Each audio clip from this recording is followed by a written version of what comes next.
Neighborhood Technical Service Station welcomes you to another baseball broadcast brought to you direct from Wrigley Field by permission of the Chicago Cubs and the St. Louis Cardinals to stimulate interest in our national game and in your local team. And now out to Wrigley Field and Hal Totten, who is going to give us some inside information on today's game right from the playing field. Take it away, Hal Totten. Good afternoon, ladies and gentlemen. Good afternoon from Wrigley Field, the home of the Cubs in Chicago, where the Cubs come home this afternoon to open a vital four-game series with the St. Louis Cardinals, and where we're on the field for a little pregame broadcast, looking over a crowd of 20,000 people, 15 at least, probably 20,000 before the game is underway, and a real welcome home crowd. The Cardinals are finishing their infield practice. The weather today is rather amazing. It started out this morning cloudy and finally rained a little. Right now, a nice, strong north-northeast wind has cleared things up. It's pleasantly cool out here. The sun is out, and it's going to be quite an afternoon. The Cubs come home from a trip that, while it was nowhere near as successful as the preceding road trip, was still quite a trip on the road. And yes, they lost several tough ball games, very tough ball games, and some of the fans have wondered, questions have come to me time and again, what's wrong with the Cubs and this, that, and the other thing? Well, my answer has always been that as far as I can tell, there's nothing matter with the Cubs. He might not have been hitting for the moment or something like that. So I've asked a young man, a very red-headed young man, to come over here and chat with me this afternoon and tell you a little bit of the inside of something that perhaps doesn't ordinarily come to your mind. Along this line, this man is Johnny Gordon, the coach of the Cubs, whom we've talked to before. And one of the coach's chief jobs is not only to help develop young players and keep them going and correcting faults, but keep a ball player's head up and keep him going good. And I just want to ask Johnny Gordon a few questions along the line of just how it is. It's a pretty tough job when the going gets a little bit tough like it is now with the pitching and fielding great and hitting going bad. It's a little bit tough for some of those youngsters. Certainly it is tough, Hal, but I can answer that question in this respect. A baseball player's life is the same as any other individual in any line of business. No matter what profession any outsider might follow outside of baseball, he meets with reverses. And I claim this, Hal, that in order to be successful, one should try and encourage an individual when he's meeting with reverses. In other words, a ball player that's going out here, for instance, any ball player, say for Galan, for instance, comes out here and makes 4 base hits in one day. And we win the ball game. Naturally, he doesn't need any encouragement because he knows he's delivered that particular game. Otherwise, if he's met with difficulties on the ball field, struck out a couple of times as men in running scoring positions, that's when I claim that fellow needs attention. He needs a little encouragement. None of us needs encouragement, Hal, when we are delivering, and we know when we are delivering. Therefore, I would like to make mention of one thing. The ball players that represent and wear a Cub uniform need encouragement, not only from the manager or the coaches. They need it likewise from the fans that attend these ball games out here. And one word of encouragement, or a little applause, when a man enters that batter's box after he struck out the time before, would do more good than to jeer that boy, antagonize him. He knows he's failed. Why not try and encourage that individual? He's wearing a Chicago uniform, representing your city. And I claim this, that a ball player on the road, away from home, does not expect any encouragement, nor does the fans that cheer him, or give him the raspberries, using the slang expression. That does not bother that ball player, Hal. But it really does at home. It really discourages him when he fails to deliver, to have the home crowd to ride him. Then you mean that even here in the professional circles where fellows are paid for playing ball and making their living at it, that a matter of encouragement and crowd reaction is really a very vital thing in regard to their play? It is absolutely that. Absolutely that. On the road, it does not bother them. They expect it. Sometimes they invite that. Sometimes they play a little better on the road when they're getting it in the neck. Is that right? That's right. But at home, really, they like a little encouragement from the home fans, especially when they're meeting with reverses. Have our boys been a little bit down the last week or so because of this lack of hitting? They think that they're going to start finding those hits pretty soon? They feel that way? Absolutely. Well, I noticed that chatting with them before the game, during practice just now. They seem to feel that, well, they're home now, and some change has got to bring another change, and they're just about ready. Yes. Well, Johnny, I wanted to find out from you, and Now, I might let the fans know that the first time I'd heard those sentiments spoken was when you spoke them just now. This wasn't prepared or rehearsed. I wanted to know just how you fellas felt, and that's why I put you on cold here. You didn't even know you were going on the air until you started out to hit the infield and infield practice. Positively not. And it's a pleasure, and you said something interesting and well worthwhile. And I want to thank you for it, John, and wish you and the Cubs all the luck in the world. Thanks a lot, Hal. Well, thank you, Johnny. Johnny Corden, Logansport Red himself, the idol of the Elks Club at Logansport, Indiana, who is the coach of the Cubs and was giving us something well worthwhile. Now, Pat Butler's here to give us our first lineup of the homestay, and so let's have it, Pat. The battery for St. Louis.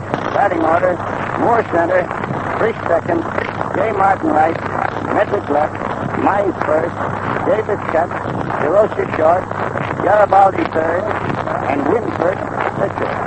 For Chicago, the battery, Davis and Hartnett. Batting order, Deland center, Allen left, Herman second, Hartnett cut, Demery right, Max third, Jurgis short, Ginn first, and Davis the pitcher. Thank you, Pat. Thank you very, very much. Now we really know the Cubs are home and we're on the way, and we get that announcement from Pat Piper. And now, ladies and gentlemen, the umpires are going to get out there pretty soon. The crowd's a little bit tense on the way up, so I think it'd be a good idea if I got an early start. With that in mind, George, how's my bodyguard getting along up there? All right? Well, Jimmy Snyder. He looks pretty tough up there, but I guess that's all right. He's got a shave today. He's not driving today. So, if you'll do a little switch at the studio while I'm on the way up, I think it'll be swell, George. Okay? There's one thing you'll notice about most motorists. A really careful motorist isn't careful only of how he drives. He's careful of everything about his car. Perhaps that is why so many experienced drivers prefer the new Texaco motor oil. New Texaco motor oil meets their most exacting demands on every count. It's heat-proof, full-bodied, and tough. It has the stamina to stand up under the terrific punishment given motor oil in today's faster cars. The tough, clinging film provides safe lubrication every mile of the hottest drive. New Texaco motor oil comes to you in refinery sealed cans. The purity which Texaco's own solvent refining process makes possible is protected from refinery to you. Every last bit of wax is removed from new Texaco motor oil. It starts circulating and protecting your motor the instant you step on the solvent. So start treating your motor to the best today. Drive to your neighborhood Texaco service station and tell the attendant to drain the crankcase and refill with the new Texaco motor oil. And now, while Hal Cotton is on his way up to the booth, out there at Wrigley Field to bring you this afternoon's baseball game, between the Chicago Cubs and the St. Louis Cardinals, we'll give you the schedule of the other games to be played in both leagues this afternoon. First, in the American League, the Chicago White Sox are playing in St. Louis against the Browns this afternoon. That game will start about 4 o'clock our time. In Detroit, the Tigers take on the Cleveland Indians for another game this afternoon. In that game, the warm-up pitchers for the Indians, Brown, for the Tigers, Bridges.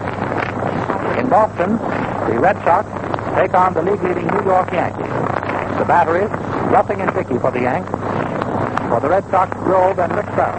That game has already started in Boston, and at the end of the fourth inning, the Yanks and the Red Sox are tied 0-0. The Washington Senators, playing their home stay, take on the Philadelphia Athletics this afternoon. That game has not started, and there are no batteries yet.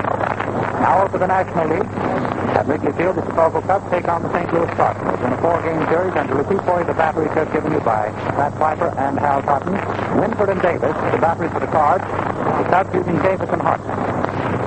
In New York, the Giants are taking on the Boston Bees. That game, at the end of the first half of the third inning, is tied 0-0. Kaplan and Lopez, the G battery, the Giants starting Fitzsimmons and Mancuso. In Philadelphia, the Phillies take on the Brooklyn Dodgers. At the end of the second inning, the Dodgers and the Phils are tied 2-2. Johnson and Wilson, the Philadelphia battery. The only other game scheduled today is in Cincinnati between the Reds and the Pittsburgh Pirates. That is a night game. Will be played this evening. And now for a look at the standing of the clubs in both leagues. First in the American League, the New York Yankees are in first position. They've played an even 100 games. Today is the 101st game of their entire season. Of that number, they have won 66 and lost 34. Second place is held by the Cleveland Indians, the Chicago White Sox, 12 games behind. Fourth place, Detroit Tigers, 12 and a half games behind. Fifth, The Boston Red Sox, 13 and a half games behind. Sixth, Washington Senators, 16 and a half. Seventh, the St. Louis Browns, whom the White Sox play today in St. Louis, 31 games. And in eighth place, the Philadelphia Athletics, 32 and a half games behind. In the National League, the Chicago Cubs are in first place by 2 decimal points. They've won 59 and lost 38. In second place, the St. Louis Cardinals, who are playing the Cubs this afternoon at Wrigley Field, they have a percentage of 608. That's 2 decimal points behind the Chicago Cubs for first place. Third place held by the New York Giants, 6 and a half games behind the Cubs. Fourth place, the Pittsburgh Pirates, 8 games. Fifth place, the Cincinnati Reds, 11 and a half. The Boston Bees, 13 and a half. Seventh, Philadelphia Phillies, 21. And in eighth place, Brooklyn Dodgers, 3 and 1/2 games behind the National League leading Chicago Cubs. And now for a look at the standing of the home run league. In first place, Lou Gehrig of the Yankees, 33. 32nd, Foxy of the Indians, 31. Third, Fox of the Red Sox, 30. Fourth, Mel out of the Giants, 21. Now I see that Hal Cotton is ready, and we'll go back to Wrigley Field for the baseball game brought to you by permission of the Chicago Cubs and the St. Louis Cardinals to stimulate interest in our national game and in your local team. Take it, Hal Cotton. Back at the ballpark, ladies and gentlemen, for the start of the ball game, and the umpires are just this minute walking out on the field. The two pitchers are finishing their warm-ups down here in front of the stand. Woody English, the Cub captain, strides out of the dugout and up toward the plate, and we'll be on their way out here in just a moment or two. The lineup we got from down there in the field, and I don't know whether it'll be worthwhile. Some people, I suppose, here tuned in late. There comes Leo DeRosa walking up there with the Cardinal lineup. I might give the lineup over again to you people who tuned in late and give them very quickly so as not to run into any activity. The Cubs are running out on the field for the start of the ball game. The Cardinals, Terry Moore center, Frankie Fish second, Pepper Martin right, Joe Medwick left, Johnny Mize first, Bud Davis, that's Virgil Davis, catching, Leo DeRosa short, Art Garibaldi third, and Jim Winford the pitcher. For the Cubs, Gordon DeLand center, Ethan Allen left, Billy Hammond second, Gabby Hartnett catching, Frank Emery right, Stanley Hatch third, Billy Jacobs short, Charlie Grimm third. Most of the umpires that you probably heard over the PA system, Canelli at the plate, Short at first, and Furman at third. And we're just about ready to go for the start of this ball game.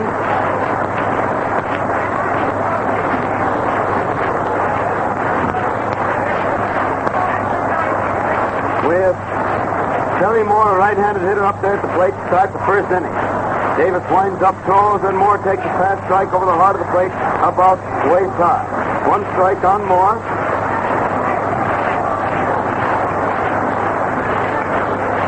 And Kurt winds up, throws again. The hitter hits one hard down to Charlie Grimm, who scoops it off the top of the ground and then runs over and steps on first base anyway. But umpire Stewart, located there at first base, had raised his arm in the air, indicating the ball was caught on the line for the first out of the first inning, bringing Frankie Fish to bat. Frankie switches around in his hitting, ball down the middle waist high, 1 strike on manager Frisch.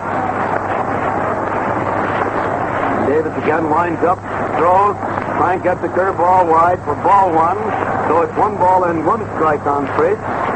1-1 the count.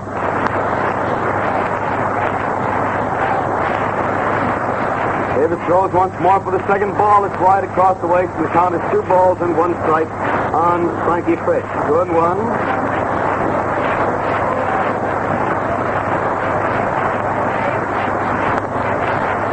Davis throws again for ball 3. It's inside and low, and so the count is 3 balls and 1 strike on Fish. 3-1.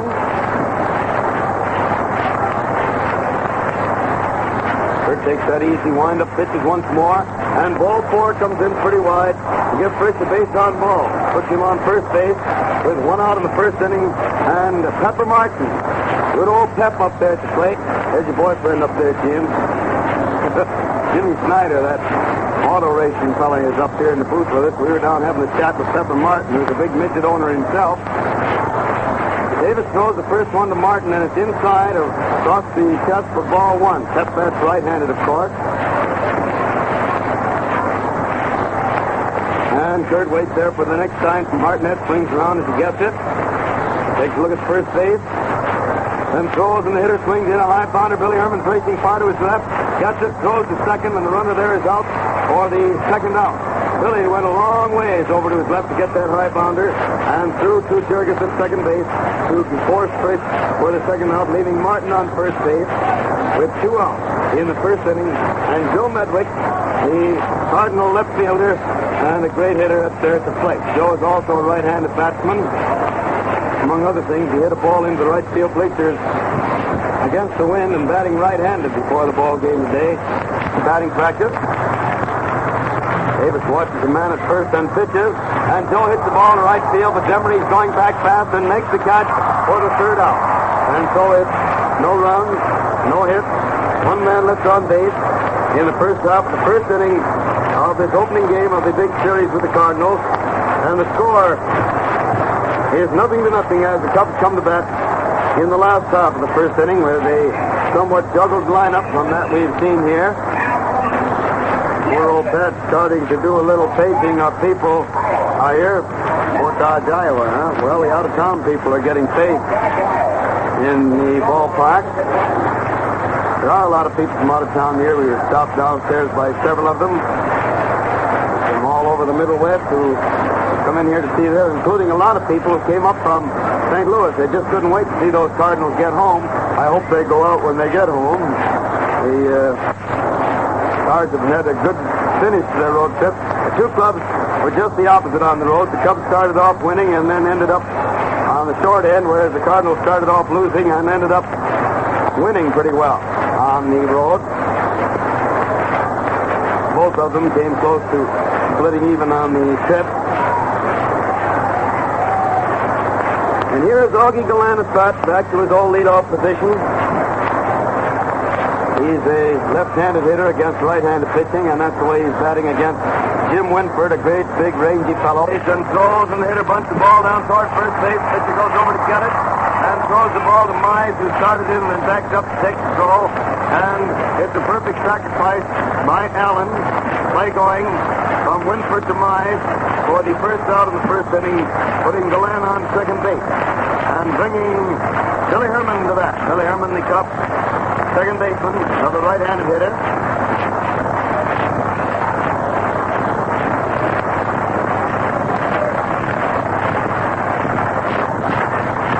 Bill takes a look around the umpire, then faces the pitcher who moved some dirt out and then threw a pebble off the pitcher's mound. Now he steps on the slab, he gets ready. And pitches, and the hitter swings it, a slow bounder down the third base line, but it's foul. Garibaldi grabs it, throws it over to DeRosa, and it goes on around the infield, with Mize returning it to the catcher, and Buck throws it out to the pitcher. Winford gets it, standing back in the grass, back to the mound, walks slowly up, picks up the rosin bag, drops it, and takes his place on the slab once more, getting his sign pitch, the next one to Billy Herman. 1 strike on Bill. Ready once more, throws, and Bill takes the ball, it's inside and low, so the count is 1-1. 1 ball and 1 strike on Herman.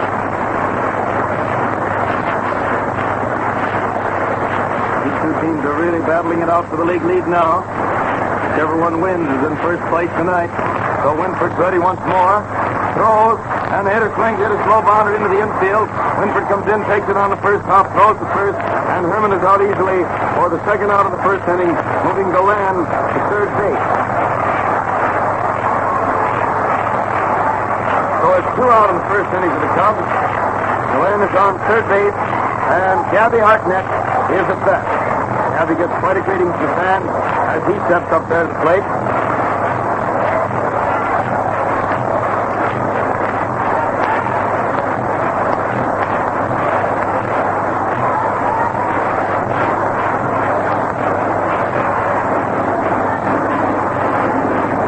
Pitch is ready once more.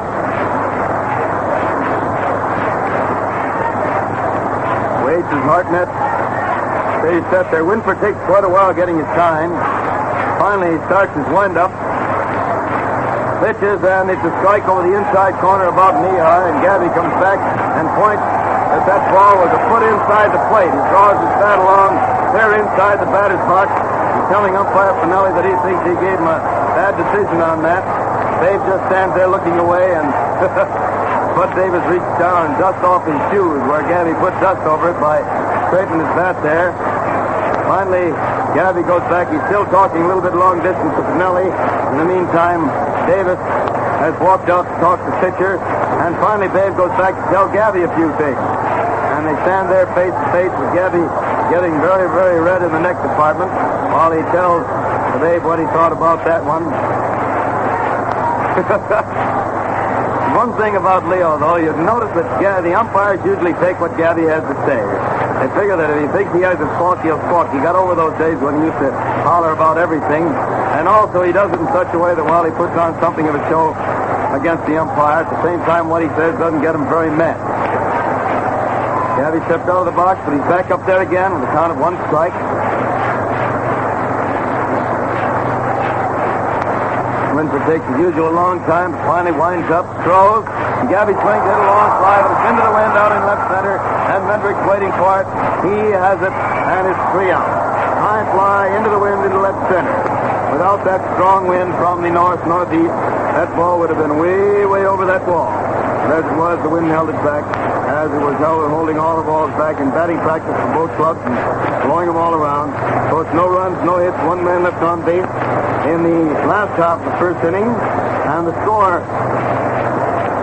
remains 0-0 between the Cubs and Cardinals at the end of the first inning of the first game of this series.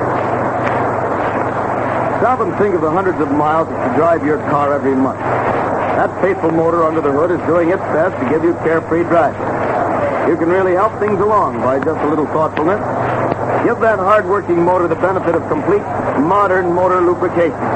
Drain, and then refill with new Texaco motor oil. Then see and feel the difference in the performance of the motor in your car.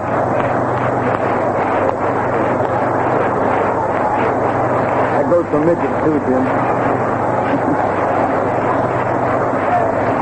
Say nothing of that big, powerful white job that throws it around. First man at bat in the second inning, Johnny Mize, husky, left-handed hitter, steps back to take the first pitch inside across the waist for ball 1. I think they're going to try keeping that ball high on Johnny. Maybe I'm wrong. Davis winds up, throws again, and he hits the ball into left field. Allen is racing over fourth, but he can't reach it. Lands beyond him by the time he recovers it. Mize is carrying for second base and gets in there just ahead of the ball. 2-base hit to left field, a place he doesn't ordinarily hit. Allen was playing him pretty well toward left center because he's ordinarily a pull hitter, but he had doubled to left center, or rather to left field, dead left field, for the first hit of the game. And Mize is on second base, nobody out in the second inning, and Virgil Davis is at bat. Big Spud Davis, the husky right-handed hitting catcher, and a dangerous one. Spud steps up there to the plate.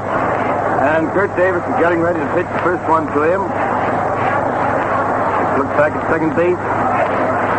And throws, and the hitter takes the curveball inside for ball 1.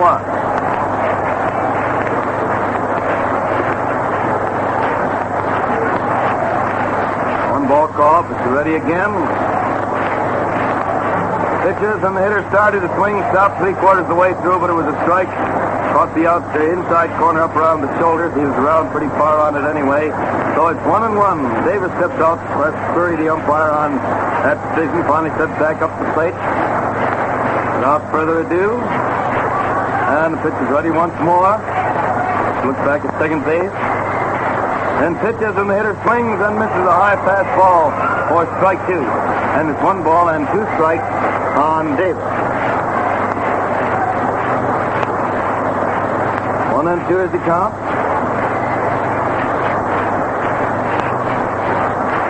Davis swings around. He's ready again. Suddenly, wind starts to kick some dust up, so Davis steps out of the batter's box. The way the wind was blowing the dust would arrive at the plate just about the time the ball did, and that wouldn't help Davis' vision any, so he steps out of there till the wind and dust settled. Davis throws again to Davis, and Spud fouls the ball high onto the roof of the stand above and to the right of the plate, and it's 1-2 still. 1 ball and 2 strikes on Spud Davis.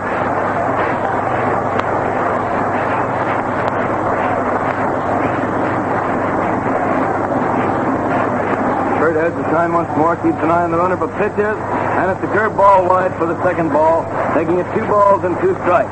On Spud, 2-2 the count.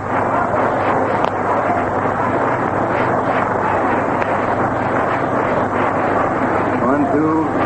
Bird ready again, but just as he buffs pitch again, the hitter walks out of the box. The umpire calls time, and Davis had actually started his pitching motion and had to practically fall off the mound, keep from throwing the ball. It's 2-2, 2 balls and 2 strikes. And the hitter swings the ball, this one back onto the screen, or onto the net back of the screen and back of the plate. It's 2-2. 2 balls and 2 strikes on Davis.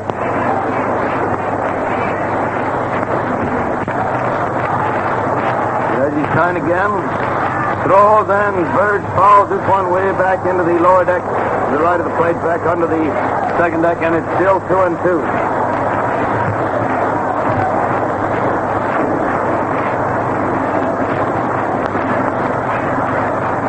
2 balls and 2 strikes. Davis stops to use that big floppy rosin bag the hitters have waiting back there.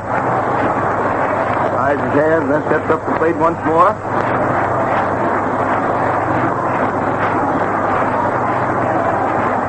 Davis pitches, and the hitter swings it, bounded down to the shortstop. Jurgis chases the runner back to second, then throws the first, getting Bud Davis for the first out of the second inning, and holding Mize on second base. So it's 1 out of the second inning for the Cardinals. Mize still on second base, and Leo DeRocher is up there at the plate. Well, Leo's been promoted in the batting order. He's hitting 7th now instead of 8th. Right-handed hitter waits, pitch looks back at second base. And throws, and the hitter takes a fast strike, pretty one over the heart of the plate, way caught. Davis, big, rangy right-handed, throwing that ball with very low sidearm delivery. Kurt throws again, and it's ball 1 inside and low, so it's 1 ball and 1 strike on DeRocher. 1-1.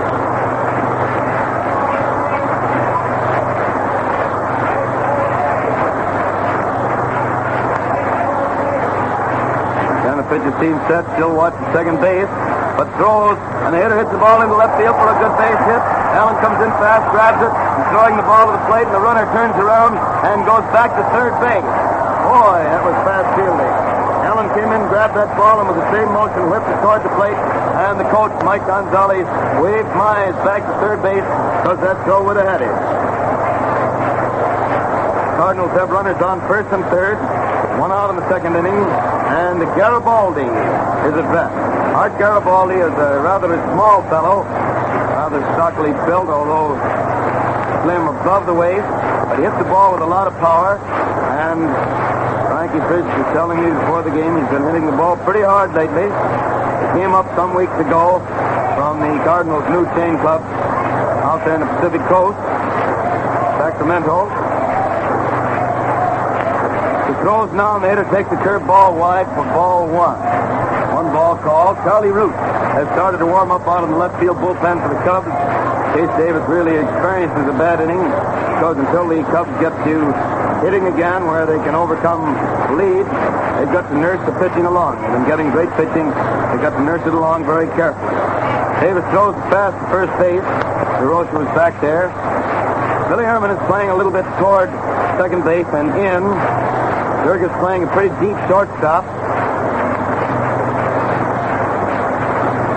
And the hitter swings the next one to hit a high fly, going foul down back to first base, and it's back into the seats. It's 1-1.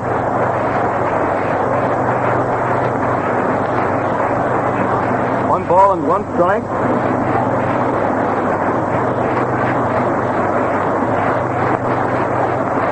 And the pitcher waits out there again. Davis slaps the ball into his glove a couple of times. Swings around on the slab. Then pitches, and it's a ball that hits the dirt back of the plate. Drops out of Gabby's glove, so the count is 2-1. 2 balls and 1 strike.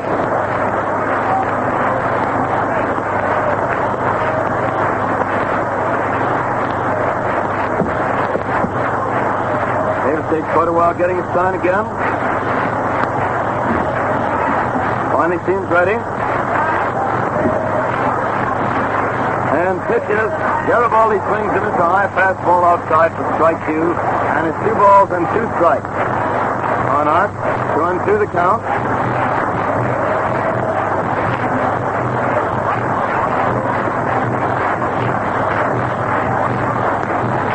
Turns and throws first again, but once more the runner's back fast.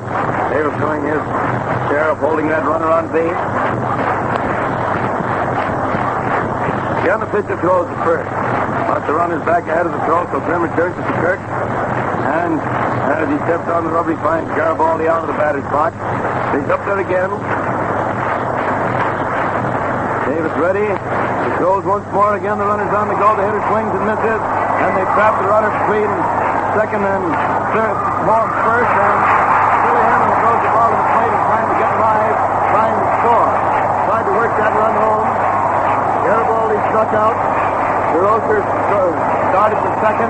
Hartnett's throw cut him off, so he stopped and tried to jockey back and forth long enough to let the runner get home from third base, but they watched carefully, and Mize eventually was out at the plate on a throw from Hartnett to Billy Herman to Hartnett for the third out.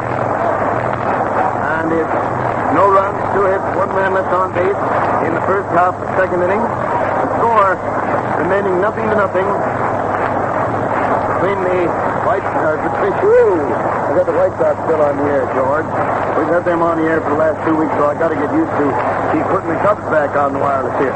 0-0 between the Cubs and the Cardinals as the Cubs come to bat in the last half of the second inning with Demery the first man up. The broadcast of the Cubs-Cardinal game comes to you direct from Wrigley Field. The home of the Cubs at Chicago is a presentation of your neighborhood Texaco dealer, distributor of Texaco Fire Chief Gasoline. The broadcast comes with the permission of the Cubs and the Cardinals to stimulate interest in our national game and in your own local baseball team. This is WCFL at Chicago. Frank Demery, the Cubs right fielder, is up there. Winford throws the first one. Frank hits the ball to the shortstop. DeRocher comes up with it, throws the first, and Demery is out easily for the first out in the second inning. 1 out of the second inning for the Cubs, and Stanley Hack, Cubs third baseman, now in that 6th position batting, is up at the plate.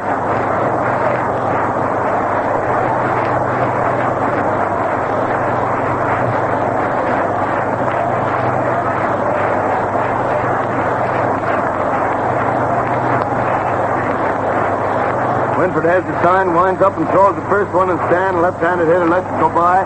It's a strike over the heart of the plate about waist high. 1 strike on Hack. Throws again for a ball inside and low, and it's 1 ball and 1 strike on Stanley. 1-1.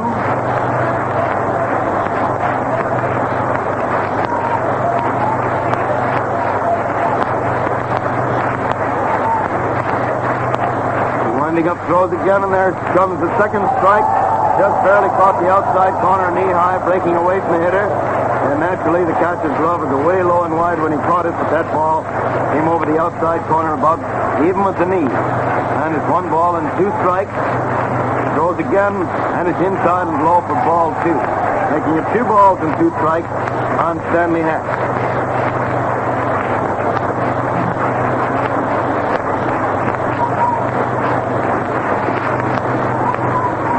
To his account. And there comes strike 3 over the heart of the plate above the knees. Dan started as though to go to first, then realized he'd let a good one go by. Well, I don't know. I've heard some batsmen say, big leaguers, that when they get a lot of them, in fact, that when they once got in a hitting slump, about the only way they knew to get out of it was to start to go after every ball that looked good. Whether it was, even if it was just barely in reach, till they started hitting them again. On the other hand, other hitters will try to be more careful when they're in a slump. Jurgis at bat takes the first pitch inside across the cap for ball 1. The right-handed batsman.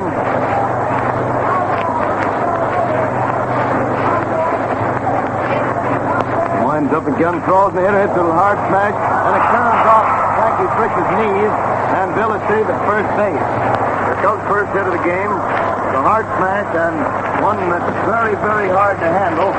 One of those balls that lands just in front of the hitter, or the fielder, at an angle.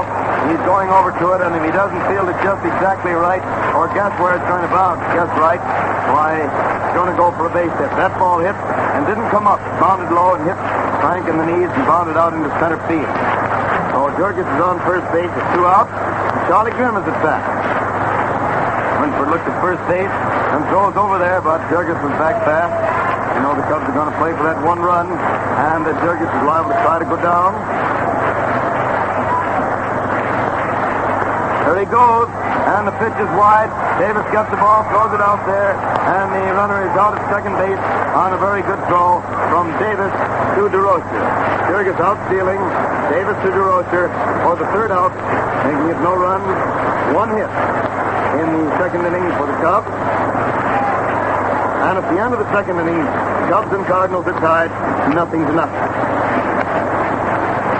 Remember, if you haven't done it already, or if the scorebook, Texaco scorebook that you've obtained is just about filled, pick up that request card in any Texaco service station, fill it in. It's already addressed to me. It just asks for your name and address on the reverse side. The 1-cent stamp on it, and mail it in Chicago, or just mail it. Doesn't matter whether you're in Chicago or not, by cracky. And you'll get this scorebook, which has the official blanks for 17 full games, pitching the Cubs and stock, their rosters. But in addition, our full scoring system with explanations and illustrations, the one we've used here in the press box for some 15 years. The first pitch now to Winford. The Cardinal pitcher was as bad as a fastball over the heart of the plate for strike 1. That's just above the knees. Davis winds up again, throws, and there's ball 1. It missed the inside corner, breaking toward the hitter. And it's 1 ball and 1 strike on Winford. 1-1 the count. Winds up again, throws, and Winford swings in a high bounder.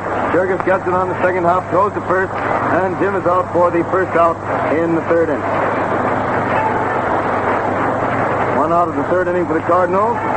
And Moore. Terry Moore, the center fielder, is up there. Right-handed batsman.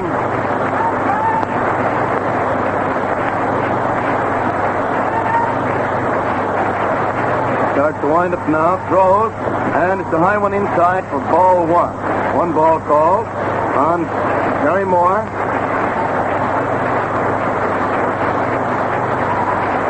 Davis again winds up, pitches, and it's a wide one across the knees for ball 2.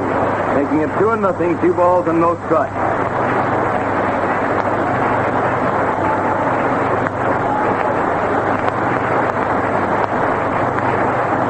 Again, Davis pitches and Moore hits a line drive, and Billy Herman makes a leaping one-handed catch that brings the crowd right out of their seats. Boy, the fans just stood up in a body that time as Billy Herman, racing to his right, leaped into the air, speared that ball with one hand, and hung onto it for a pretty play, and the 2nd out in the 3rd inning. It was highway robbery, but boy, what a play it was. And it's 2 out in the 3rd inning for the Cardinals, with Frankie Trace, St. Louis manager and second baseman, up there, taking the first pitch for a strike, just above the knees, over the heart of the plate.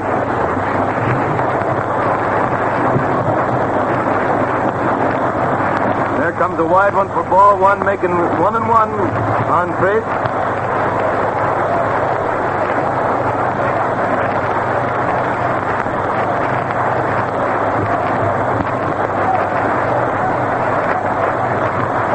One strike on Fish. 2 out for the Cardinals in the 3rd inning. And the hitter hits the next one and drive out into left center. Galan's racing over fast and makes another pretty play. A nice running catch in left center by that old ball hawk, Augie Galan, out there. 2 plays in a row that were beauties. So it's no runs, no hits in the 3rd inning. And both Galan and especially Billy Herman are getting great hands. Billy's just trotting into the bench now, and the crowd back in the dugout giving him a great hand for that play that he made. No runs, no hits in the 3rd inning. And the score still 0-0 as the Cubs come to bat in the last half of the 3rd with Charlie Grimm, Cub manager and first baseman, the first man at bat.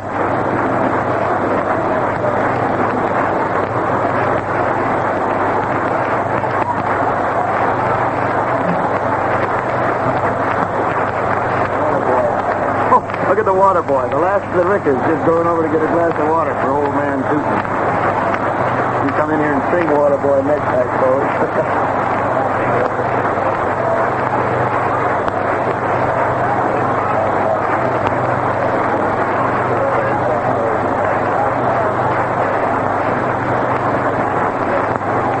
Third is finished, a rather brief warm-up. And the ball is thrown out there to second. Finally gets around to third, where it comes the pitcher with an underhand toss. Winford walks slowly back onto the mound, and Charlie Grimm steps up there to the plate. He was at bat when Jurgis was caught stealing for the third out in the second inning. Winford pitches, and Grimm takes a high fastball outside for ball one.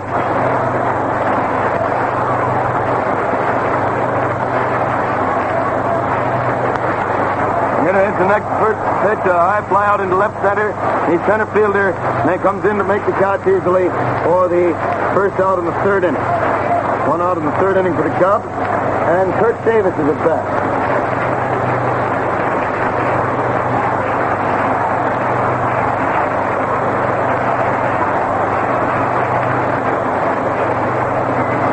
Kurt Davis, the pitcher, right-handed hitter up there, with one out in the third inning. And he swings hard the first pitch to miss it.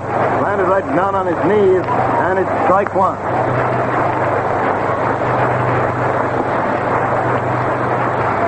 Winford throws again, and Kurt started the swing, got three-quarters the way around and stopped. But it's a strike and strike two. Two strikes on Davis.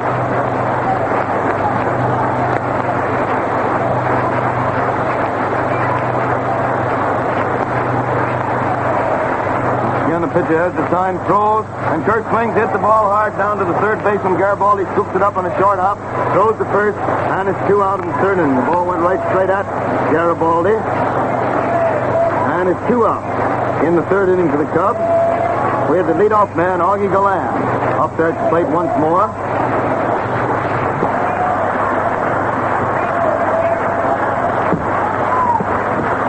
Augie stopped, or rather Davis stopped to say something to umpire Pinelli as he's walking back toward the bench and takes his windbreaker jacket from Specs the Bat Boy and put it on. And the first pitch to Galland is a curveball wide for ball one.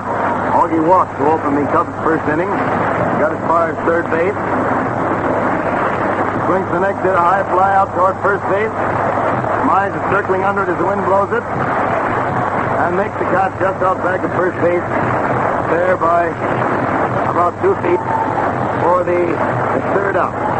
So it's no runs, no hits in the third inning for the Cubs, and the score is still 0-0 between the Cubs and the Cardinals at the end of the third inning. And now for up to minute scores, complete batteries from other cities, we return to the studio.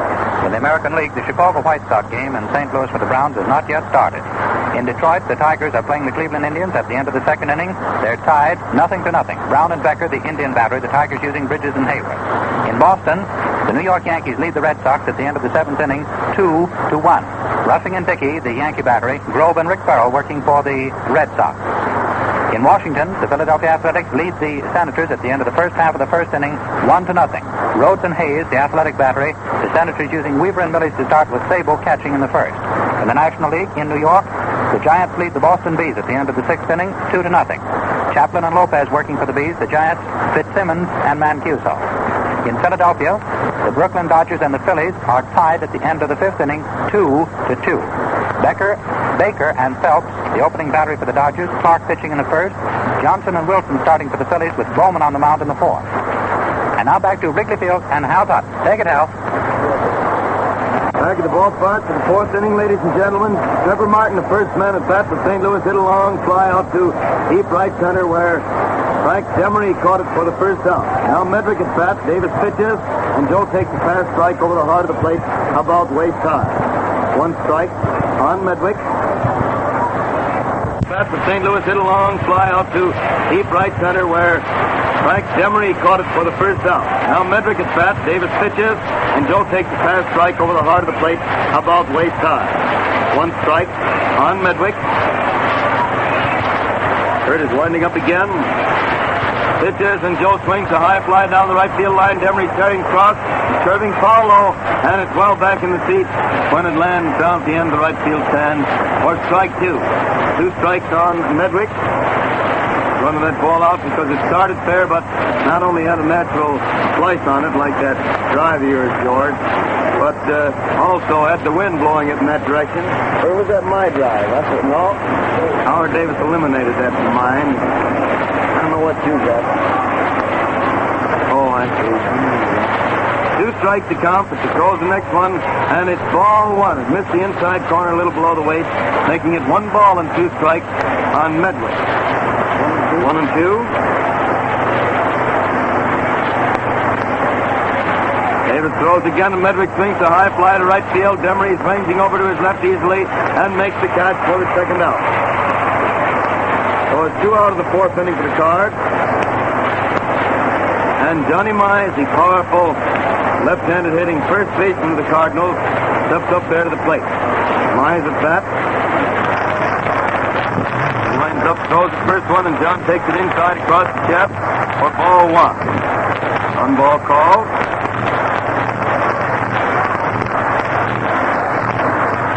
Davis throws again, and Mize hits the ball out in the left center. This time Allen comes in fast to make the catch for the 3rd out. And it's no run, no hits in the 4th inning for the Cardinals. The score is still 0-0 between the Cubs and the Cards. Cubs coming to bat in the last half of the 4th, with the first man up being Allen. Well, we know we're home now, George. Here's the wire. There's 100 shoemakers strong for Cubs in Texaco and yourself. Just to me, the Mansfield Shoemakers Club. That's a good old institution here in town. Winford's walking slowly out there into the infield. Garibaldi stops to pick up the ball that he used to warm up with and throw it to him as he walks out there with sort of a shuffle. Finally starts his warm-up with Davis.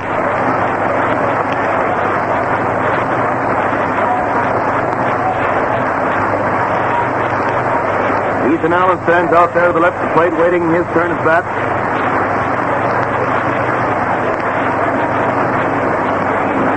Ball goes out to second base to Stretch. He throws it to DeRocher. He to Garibaldi, who dropped it, but he picks it up, tossed it to the pitcher. He used the rosin bag, looks around, he dries his fingers, and then steps slowly up onto the slab, and Winford is getting a sign from Davis. Pitch the first one, pitches for a ball wide, and it was breaking down, although it started pretty hot. So it's 1 ball on Allen. He winds up again, throws, and it's a fast strike over the heart of the plate just below the weight. So it's 1-1. 1 ball and 1 strike on Allen. Winford again adjusts the cap, pitches sign, starts swinging, wind up, pitches, and he swings, and it's an easy bounder right back at Winford, who gets it, throws the first, and it's 1 out of the 4th inning for the Cubs, with Billy Herman getting a nice hand as he comes up, fans remembering that play he made on Moore's smash in the 3rd inning.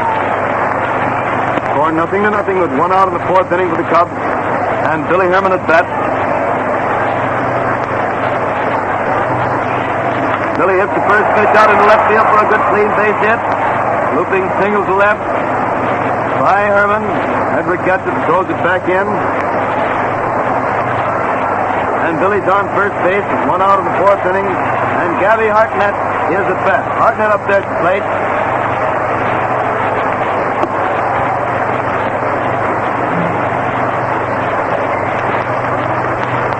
Winford gets the sign, gets ready to pitch the first one to Leo.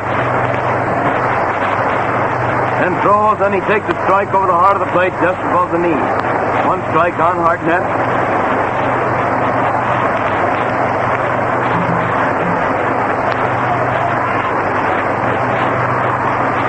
Throws again, and Gabby swings in a high fly out to left field. Left fielder Medwick coming in, DeRocher going out, but Joe calls for the ball and makes the catch still on the dead run in toward the infield and just inside the foul line. Had to come in a long way to make that catch, but he yelled DeRocher away from it, so Leo stopped going out, and Joe came in to get it. So it's 2 out of the 4th inning for the Cubs. Herman still on first base, and Frank Demery is up there to play.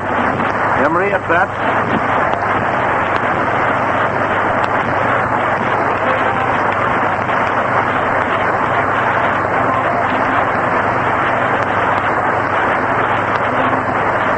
Ready to throw the first one, turns and goes to first, but the Runner got back fast. Stopped to talk to umpire Stewart out there about something.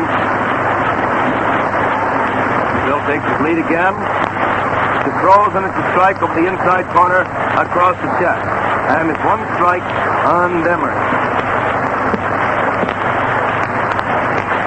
One strike count. He's waiting out there again. Has the sign. He's ready. Steps off the slab suddenly.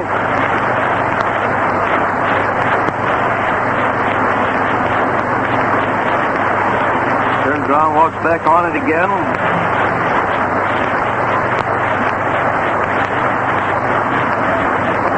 And he's ready to pitch. Throws, and with a runner on the goal, the hitter takes one inside, and Herman is out easily stealing.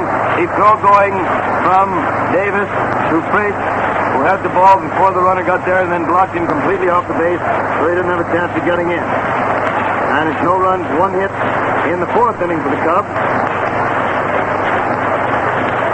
Score remaining 0-0 between the Cubs and the Cardinals at the end of the fourth inning.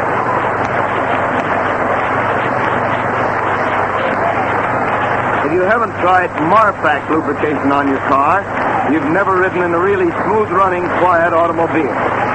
Marfac, you know, is the exclusive Texaco chassis lubricant which lasts twice as long as ordinary grease. It stays put and really lubricates.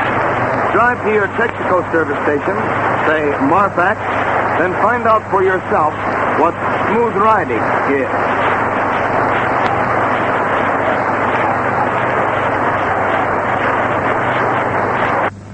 Davis has finished, Kurt Davis has finished his warm-up, and Virgil Davis, who was still in the bench, suddenly discovered he was wanted at the plate, so he comes running up there, carrying one bat, ready to face Kurt Davis, takes his place there.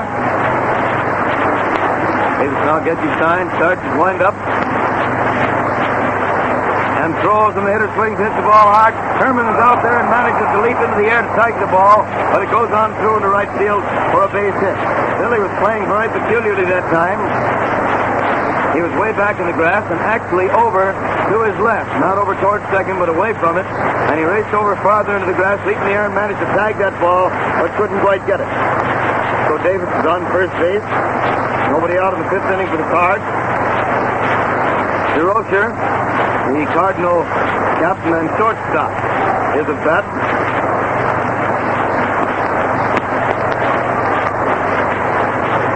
Davis takes a look at first base and gets ready to pitch the first one to Leo. Throws, and DeRocher takes a fast strike over the heart of the plate, waist high. One strike on DeRocher.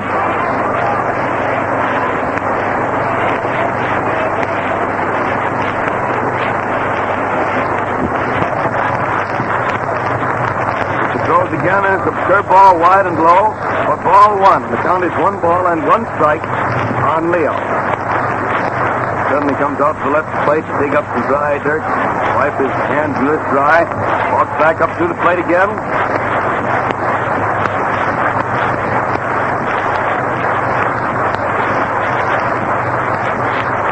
Davis swings around to get his side. He's ready to pitch.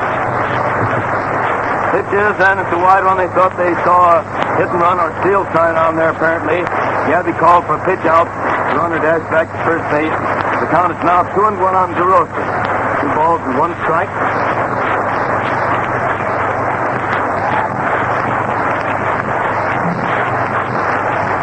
Ready. Throws again, and the hitter swings in a high fly out into right center. Demery is waiting for it there. Comes in a little. Has it. And it's 1 out in the 5th inning for the Cubs. Davis still on first base. 1 out of the 5th. And Garibaldi is up there at the plate.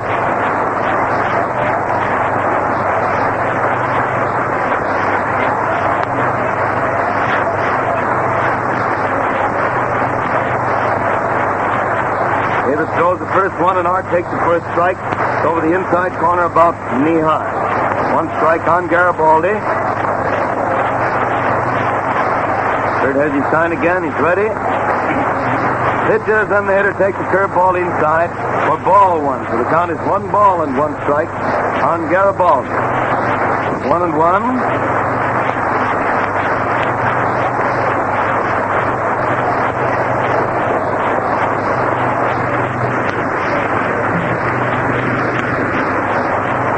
Throws again. The hitter swings, hit a pop fly down back to first base. Ball.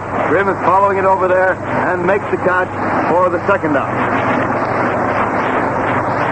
So it's 2 out in the 5th inning for the Cardinals. Virgil Davis, the catcher, is still on first base, and Winford, the Cardinal pitcher, comes walking up there toward the plate.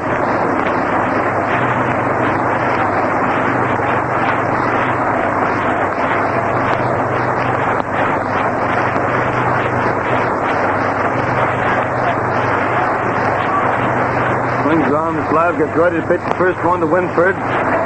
Pitches, and the hitter takes the ball. It's wide and low for ball 1. 1 ball called.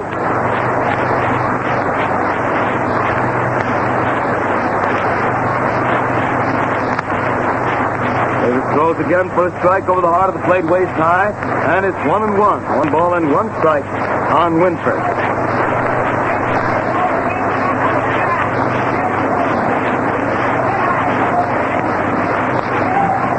Throws once more, and Winford swings and misses for the second strike. Fastball wide. It's 1 ball and 2 strikes on Jim. 1-2. Davis is on first base. 2 out in the 5th inning. Kurt Davis, the pitcher, swings around, ready again. Pitches, and Winford takes strike 3 right down the middle, letter high. And he's called out on strike for the 3rd out in the 5th inning, making it no runs, 1 hit, 1 man left on base in the first half of the 5th. And the score remains 0-0 between the Cubs and the Cards. Cubs coming to bat in the last half of the 5th inning with Frank Demery, Cub right fielder again, the first man up.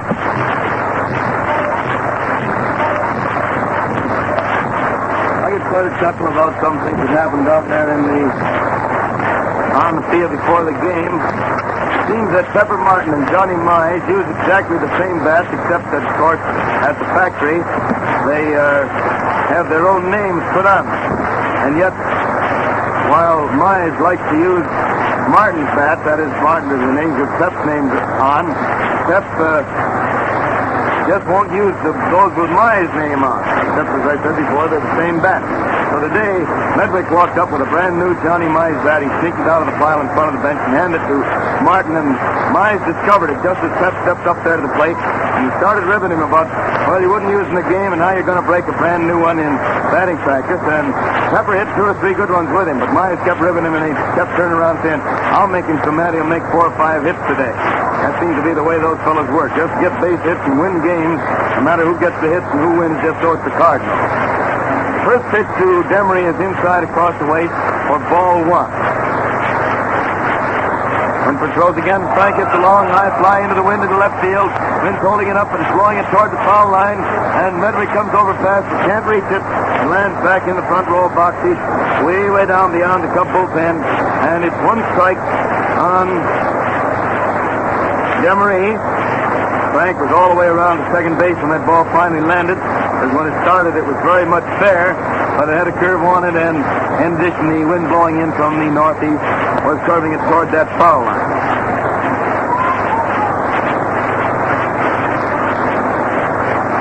One and one to count, 1 ball and 1 strike.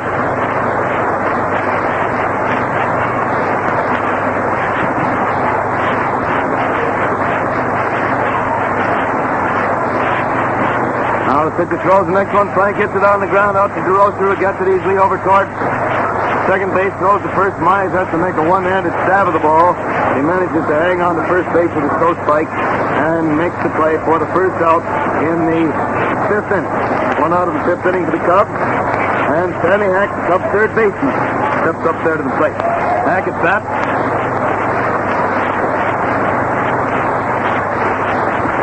Goes now, Stan swings in a long drive off the right center. Center fielder racing back and makes the catch back there for the second out. Only outfielder's playing pretty well in today because of the headwind, and so Terry Moore had to really gallop back and to his left, but he was back there so that he was turned around and waiting for the ball when it arrived. So it's 2 out of the 5th inning to the Cubs, and Bill Jergis, Cubs shortstop, is at bat. Jergis up there at the plate.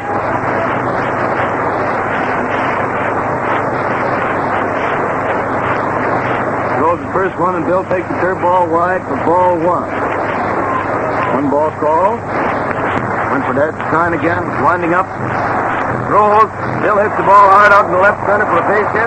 His second hit of the game, and only the second hit, or third hit rather, off Winford. The other hit was made by Billy Herman last inning. The ball was hit into left center just out of the reach of DeRocher. He put Jurgis on first base. It's 2 out of the 5th inning, and Charlie Grimm at bat. Grimm up there.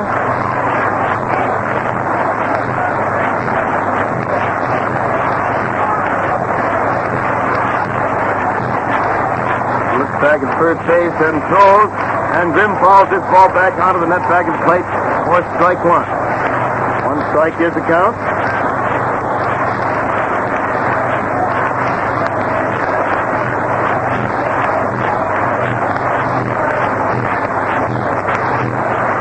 One strike with pitcher ready once more.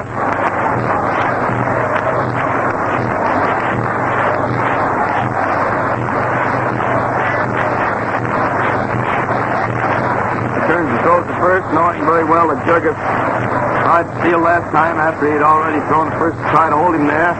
Jurgis got back. Winford faces the plate again. And then again throws the first. This time Jurgis is back even more quickly.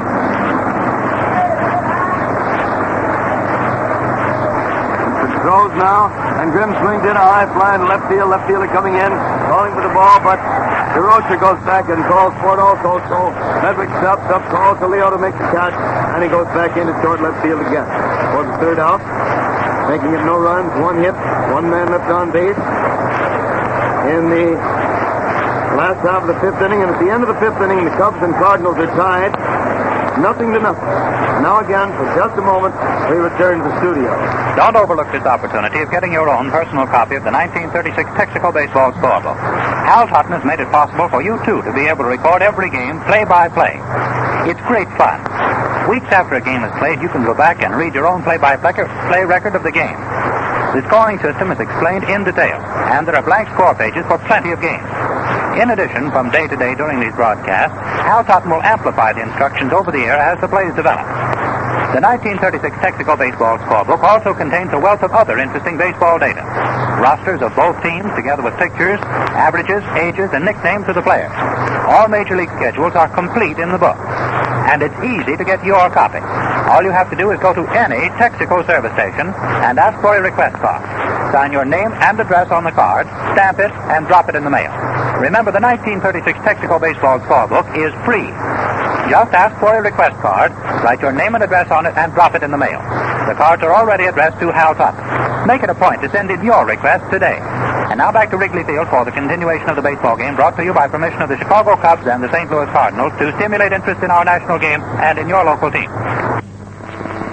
Back at the ball plot for the 6th inning, ladies and gentlemen, Terry Moore, the Cardinals center fielder and leadoff man, first man up. He took the first pitch for a called strike. Next one he fouled it back into the stand for strike 2. And Davis winds up again, throws. Terry takes ball 1, it's inside and low. The count is 1 ball and 2 strikes on Moore. 1-2.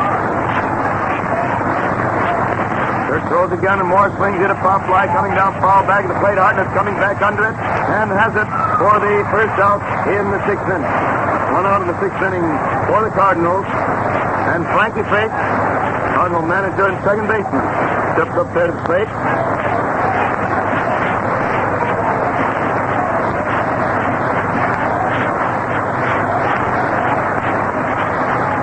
Batting left-handed, right side against the right-handed pitching of Davis, and the first pitch is a wide one across the plate for ball 1. 1 ball call.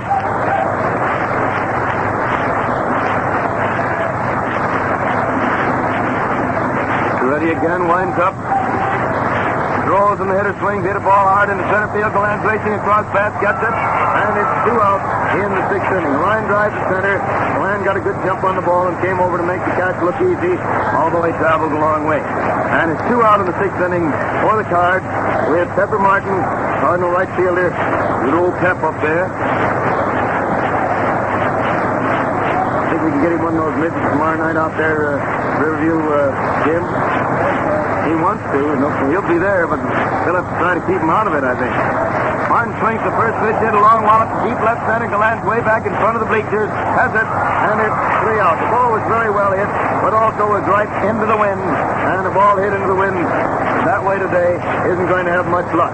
That ball had a good chance of at least hitting the screen of not going in if there'd been no wind there. It was mighty well hit, but it resulted in an easy out because of the way it started to sink as soon as it got up there high enough for the wind to hit it. So it's no runs, no hits in the 6th inning for the Cardinals, and the score is still 0-0 as the Cubs come to bat in the last half of the 6th with Kurt Davis, the pitcher, the first man up. Each team has made just 3 hits so far. This broadcast of the Cubs-Cardinal game comes to you direct from Wrigley Field.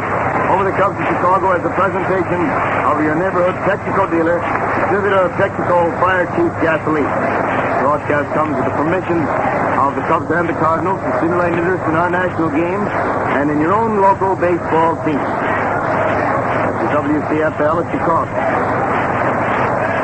Winford's out there finishing his warm-up. As Davis came from the bench up the plate, you heard the nice hand that he got. There goes the ball out to second base again. The Cardinals have one of those routines with Chris getting the ball and throwing it backhand to DeRosa, who pivots around, throws it to Garibaldi, and he runs in on the grass. And either tossed it or lobbed it to the pitcher, then runs back to his position. Now Winford out there starts his wind-up. Throws, and Davis swings in a high fly to right center. Right fielder's in there waiting for it. Has it. Martin was right alongside of him there, calling for him to make the catch. And it's 1 out in the 6th inning for the Cubs, with Augie Gallant up there at the plate. Gallant at that. Winford starts his wind-up. Throws. Augie swings, hit a beauty out to right field, going on down the line.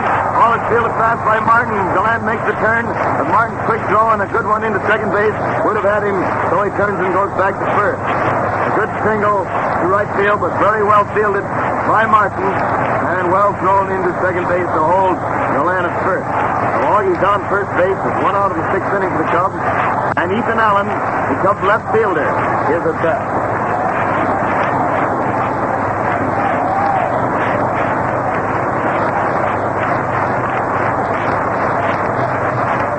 Takes his place there. Winford pitches, and East takes the ball. It just missed that inside corner, and I believe it was also a little bit low. It's 1 ball called. Fish playing in a little for this man, but DeRosa's playing pretty deep. Fish and Billy Herman move around very much alike out there in the field. Now with a runner on the go, Allen swings but fouls the ball on the ground to the left of the plate, and it's 1-1. He seemed to wait. Well, he thought that Gallant hadn't had a good start and might be caught, and then to protect the runner, he punched at that bad ball and fouled it to make it 1-1. 1 ball and 1 strike on Allen. Gallant on first base. 1 out of the 6th inning for the Cubs. Score 0-0 between the Cubs and the Cardinals. Turns and throws to first base, runs back there easily.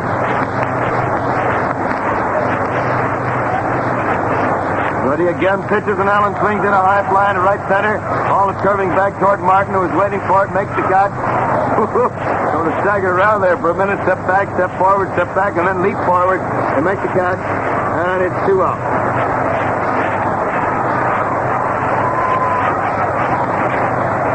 And that brings Billy Herman up there. Gallant on first base, 2 out in the 6th inning. Herman at that.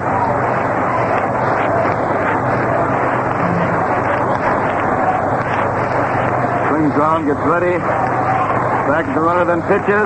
Billy hits the ball hard into left field for another base hit. His second hit of the afternoon. Moves Gallant to second base. The ball is fielded fast by Medwick, who lost no time sailing it into third base to hold Gallant at second.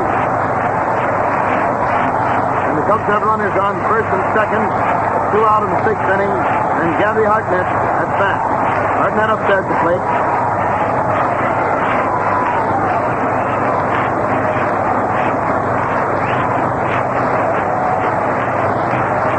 Waits while Davis and Winford have a little conference with manager Fish. They're all back to their positions now. As Gabby steps up there, infield and outfield all move way around toward left field, and the infielders playing very deep. Gabby hits that ball hard, and they're playing way back where they can get a good jump on it because Gabby isn't especially fast. And And Gabby hits the first pitch in the left field. The base hit. And rounding third base on its way to the plate. And Billy Herman stops at second as the throw comes in to third base from Nedwick. Single to left field by Hartnett. Throwing to land. And leaving club runners still on first and second with 2 out and 1 run home.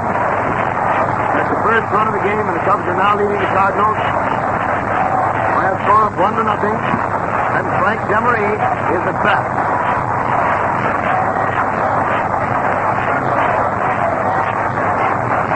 Demery up there at the plate. Winsford getting his time to pitch the first one to him. Takes quite a while getting it. So Demery gets tired, steps out of the batter's box, dusts his hand. Steps back up to the plate. Cardinals start Huser warming up in the right field bullpen. And on a slow ball, the header hits the ground ball to DeRosa, who throws to first at second. And Hartnett is out for the third out. Forced out for the third out. Tried to change the pace on Frank, and he went right after it, without waiting, and beat it into the dirt for an easy play. So it's 1 run, 3 hits, 2 men left on base. The last half of the 6th inning, and at the end of the 6th inning, the Cubs are leading the Cardinals 1-0. Now again, for complete up-to-the-minute scores and complete batteries from other cities, we return to the studio. In the American League in St. Louis, the Chicago White Sox lead the Browns at the end of the first half of the first inning, 1-0. Lyons and Sewell, the battery for the White Sox. The Browns using Thomas and Giuliani. In Detroit, the Tigers lead the Cleveland Indians at the end of the first half of the 5th inning, 1-0. Brown and Becker, the Indian battery. The Tigers using Bridges and Hayward. In Boston, the New York Yankees defeated the Red Sox by a score of 4-2. Ruffing and Dickey working for the Yanks. Grove and Rick Farrell starting for the Red Sox with Wilson on the mound in the 9th. In Washington, the Philadelphia Athletics lead the Senators at the end of the first half of the 3rd inning, 5-2. Rhodes and Hayes, the Athletic battery. Weaver and Milley starting for the Senators. Sabo catching in the 1st, and Cascarella on the mound in the 3rd. In the National League, in New York, the Giants defeated the Boston Bees by a score of 4-1. Chaplin and Lopez, the B battery, the entire route. Fitzsimmons and Mancuso going the entire distance for the Giants. In Philadelphia, the Brooklyn Dodgers lead the Phillies at the end of the first half of the 7th inning, 4-3. Baker and Phelps opening for the Dodgers. Clark in the 1st, and Jeffcoat on the mound in the 7th. Johnson and Wilson, the opening Philly battery. Bowman pitching in the 4th, and Jorgens hurling in the 7th. And now back to Wrigley Field and Hal Totten. Take it, Hal. Joe Medrick, first man at bat in the 7th inning for the Cardinals, got a hold of the first ball pitch and hit a terrific smash to left field. And the only thing that kept it from being a home run was a very strong headwind that held it down. It hit the wall about 2 feet from the top, bounded back in, and resulted in a 2-base hit. So Medrick is on second base with nobody out of the 7th inning, and the dangerous Mr. Mize is at bat. Charlie Root again starts to warm up in the Cub bullpen. Davis looks back at second base, pitches, and Mize takes a high one wide for ball 1. 1 ball called. I think the boys have a feeling that Mize is bad on the high pitches, which is one spot that Davis has a little trouble pitching. He usually keeps the ball low. The next one is wide for ball 2, making it 2-0 on Mize. 2 balls and no strikes. On again with kick. Mize swing right up Billy Herman. He can't quite get it, and he went through for a base hit. Herman's playing pretty well around. Scored second, made a great try for it, but couldn't get it, and it ties the score. 1-1. The old gas house gag's pretty tough, and you get him behind. Now Davis at bat. Mize on first base. Nobody out. 1 run home in the 7th inning. Score a tie, 1-1. Davis pitches, and he hit it far, tries to bunt, but fouls the ball to the left of the plate. Little pop fly, too low for anybody to get. And it's 1 strike on Davis. 1 strike to count.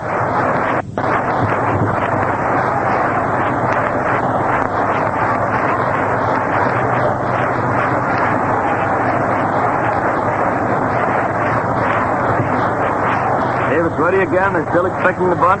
But Spud instead was all set to swing and then let the ball go by. In fact, he had to jump back to let it come by inside for ball 1. The count is 1 ball and 1 strike on Spud Davis.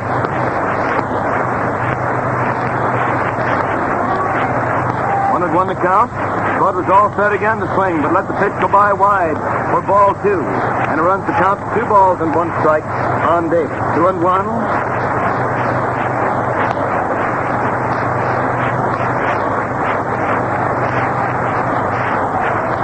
There's the sign again. Pitches. Bud jumps back to take the third ball. It's inside across the waist, and Kurt really seemed to be having trouble. Boy, if you want to see action, you should take a look at that St. Louis bench. Boys down there are clapping their hands. Dizzy Dean's walking back and forth, throwing his arms around. They're stamping their feet, hitting the floor of the dugout with bats. Boy, how they're going. Kurt throws again, and the hitter fouls this one. It bounds off the catcher's mask and clear into the stand to the right of the plate for the second strike. The run is 3-2. 3 balls and 2 strikes. Oh, that ball club not only got a lot of color, but a lot of fight, and they want to win. Look at that Diz, regular cheerleader, right up there in front of the dugout, telling Spud to hit that ball. That fellow that he's supposed to be on the outs with, more or less. 3-2 the count. Pitcher turns and throws to first base. The runner gets back ahead of the throw.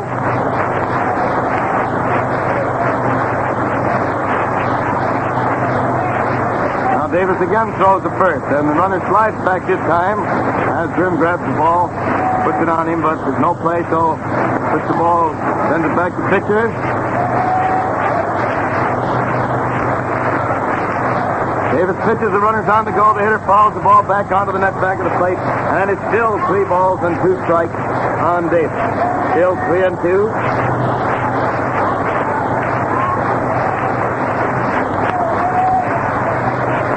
Mize isn't overly fast, but he's not slow, and he's a great big fella, too. 3-2 the count on Spud. Davis is ready again. Pitches again, the runner's on the go, and again it's a foul back onto the net. And it's still 3 balls and 2 strikes on Davis. Still 3-2.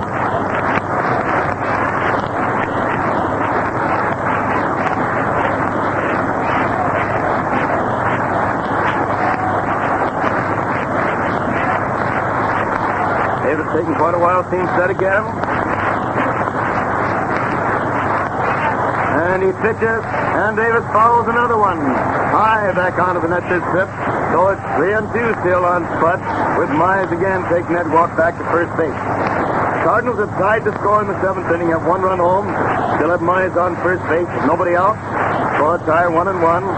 Big Spud Davis, the Cardinal catcher at bat, against Kurt Davis, the Cub pitcher.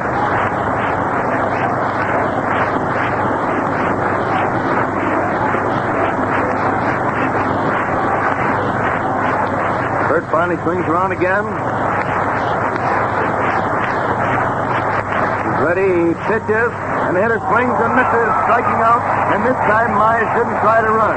Must have had a hunch out there, because if he tried to run that time, it's almost a sure shot they'd have doubled him, but he stayed at first base, and so Spud Davis strikes out.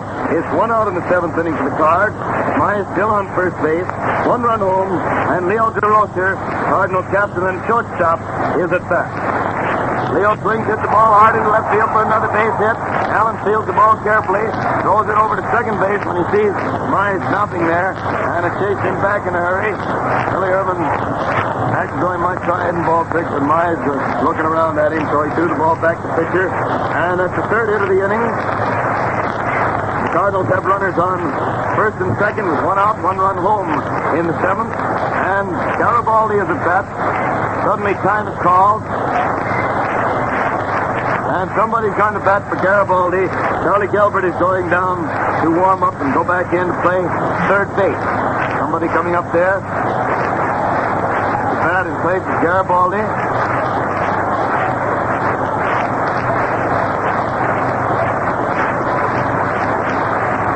Mize goes running over to the dugout, gets a big drink of water while he got a chance to take that time. The pinch hitter is Jimmy Collins. Chris Collins is the pinch hitter. Now Mike Gonzalez is running over there to the bench to consult with Frankie Frisch, also to use that stall to get some water. Mike could have gone right into the Cub dugout to get a drink if he needed it that bad, but he wanted to talk things over with Frisch. Collins is the pinch hitter in place of Garibaldi. And a dangerous hitter he is to have up there, too. Cardinals have runners on first and second with 1 out, 1 run already home in the 7th inning. Score a tie 1-1. Davis ready to pitch to Collins, who also switches And there's Boris batting left-handed. And the first pitch is wide across the chest for ball one. Gilbert is warming up in the bullpen. So is Huser. Be ready to go in case of emergency.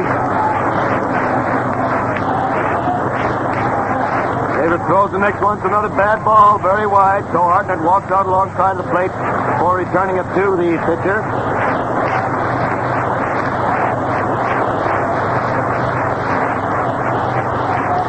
Bird has the sign again, takes another look at second base. Pitches, and it's ball three, another bad ball high and wide. And the pitcher is really in a jam now. At the count of 3-0 on a very dangerous hitter. With runners on first and second, only one out, one run already home.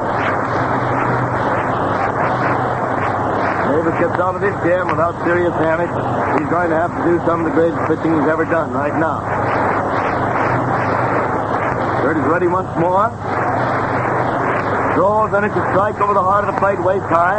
Run the count 3-1. 3 balls and 1 strike. Collins may go after this ball if it's any good. And it's got to be good, or else he gets the base on balls anyway.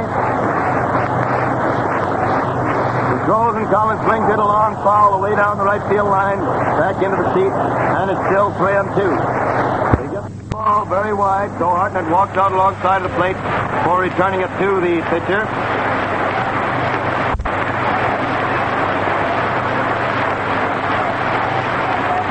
Bird has the sign again, takes another look at second base. Pitches, and it's ball three, another bad ball high and wide. And the pitcher is really in a jam now. At the count of 3-0 on a very dangerous hitter. With runners on first and second, only one out, one run already home. Davis gets out of this jam without serious damage. He's going to have to do some of the greatest pitching he's ever done right now. Bird is ready once more. Throws, and it's a strike over the heart of the plate, waist high. Run the count 3-1. 3 balls and 1 strike. Collins may go after this ball if it's any good. And it's got to be good, or else he gets the base on balls anyway. He throws, and Collins swings it a long foul away down the right field line, back into the seat, and it's still 3-2. They get the ripper out, or he is walked, go on base. Chances are there'll also be a pinch hitter for Winford. That's why Huser is warming up so hard out there in the bullpen. Certainly the Cards figure this is their big chance. Now Davis swings around. He has the sign. Here's the big one coming. He turns and throws to second, and the runner almost is out there, but not quite. Jurgis came over. Kurt World made a good throw there, and they very nearly got the man out. And again, Kurt was all ready to throw. He stepped off the rubber and faked the throw. Runner dashed back, but Kurt held the ball when he saw that Myers was right there. Going to get too much of a start. Jurgis was playing right out back at second base. Davis still watches the man at second. Pitches, and Collins swings in a foul. It's coming into the stands to left the plate, up in the second deck. It's still 3 balls and 2 strikes on Collins.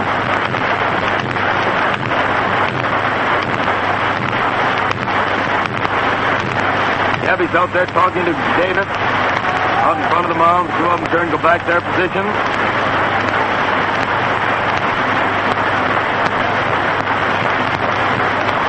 Gabby turns, says something to umpire Pinelli, then turns around, crouches once again, and so Collins steps out of the batter's box. The umpire calls time, rips back up there again. Now 3-2. Davis ready to pitch.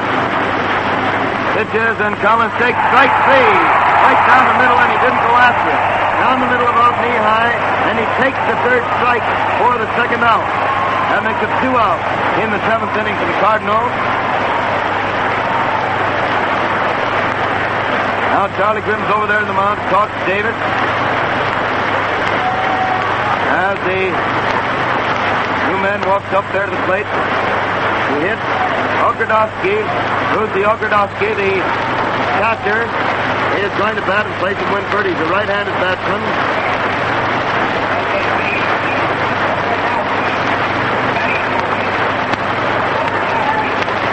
They're ready to pitch the first one now to Bruzy. Throws, and he swings it. A high fly going foul back at the plate.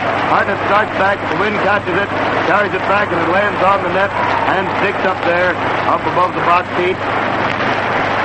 It's one strike on Ogrodowski. Oh, that Davis is pitching out there. How he's pitching. Cardinal runners on first and second. 2 out, 1 run home in the 7th inning. Score a tie, 1-1 between the Cubs and the Cards.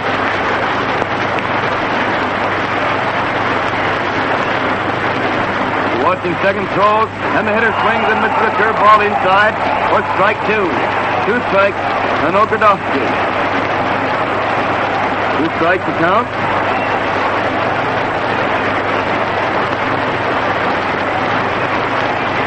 Davis still watches there, then pitches, and the hitter hits the ball back through the box. Billy Herman gets it, throws a long throw to first base, and he's out. He's out for the 3rd out, and Kurt Davis really did a job of pitching that time. Really did a job of pitching. He pitched as I don't think I've ever seen him pitch. Thank you. Walter Johnson comes in to tell us the official figures for today's game. It's 27,000 people. It's a lot of people. For a midweek game, it's a special lot of people.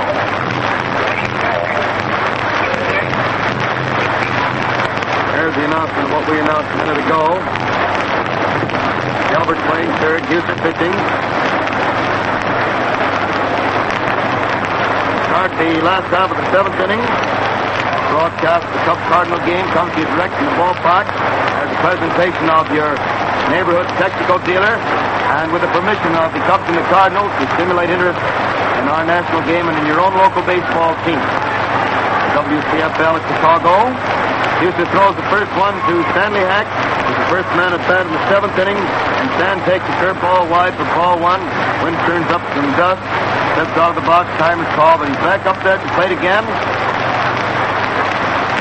Houston pitches. Stan swings in a slow bounder toward third. Gilbert comes in, gets it, and Stan beats it out. Beat it out for a base hit. He was in there almost a full step ahead of the ball. Very, very fast, you know. And he really beat that ball out. He was going down that line like a scared rabbit. And it puts Hack on first base with nobody out in the 7th inning. And Bill Jurgis at bat. Mize comes over to talk to Davis, and Houston's a right-hander, tall, slim boy, and pitches with a sweeping sidearm delivery. Has plenty on the ball. For a tie, 1-1. So he has a chance to win himself a ball game here.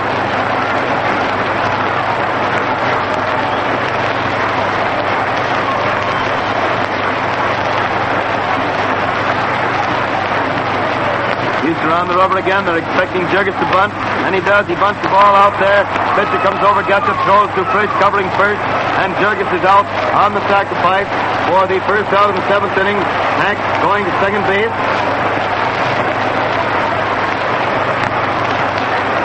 So it's 1 out in the 7th inning for the Cubs. Hack on second base, and Charlie Grimm is at bat. They may walk Charlie. Charlie hasn't looked very tough up there at the plate so far today with 2 easy flies, but first base is vacant. It's getting near the end of the ball game, and the pitcher's the next man up. On the other hand, they may figure that they've cut him out before. He's in a slump and batting 8th. They'd rather pitch to it and put an extra runner on base. Yeah, that's what they're going to do, but they won't pitch anything good, I'm sure, unless they feel that they can get him on it. The first pitch is wide and low for ball 1.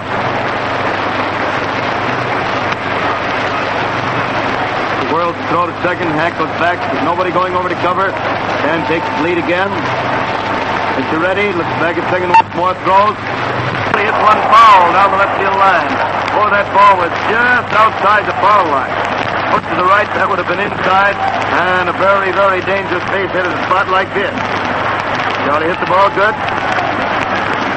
Didn't quite get around on it. And it was a vicious smash. Foul, just foul, down past third base. So it's 1-1 on Grimm, 1 ball and 1 strike.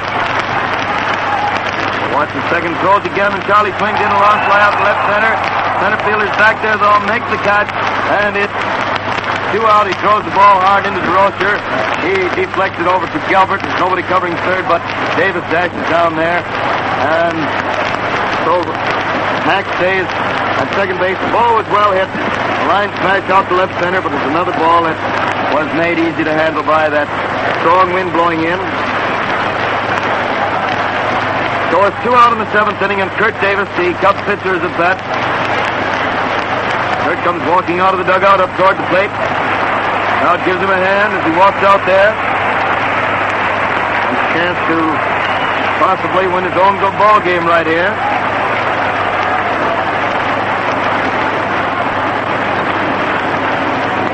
Kurt finally arrives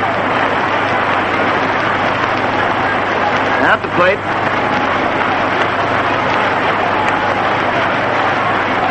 That's right-handed. Houston swings around, gets ready to pitch. Pitches, and the hitter swings and fouls the ball into the stands, the right of the plate. Just misses the second deck, drops in the lower deck. And it's 1 strike on Davis. 1 strike is the count. Now it's yelling that they won a home run. Throws the ball in. The umpire puts another ball in play, examines that one. Can't find anything wrong with it, stuffs it back in his pocket. 1 strike.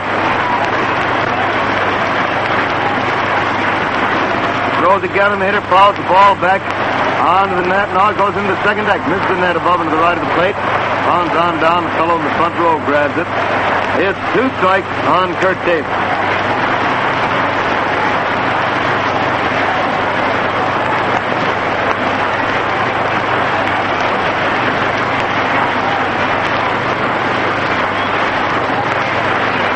Hughes turned around, made a step towards second. Hack started to fade back there, but there was nobody covering. So he takes his lead again. He's ready to pitch.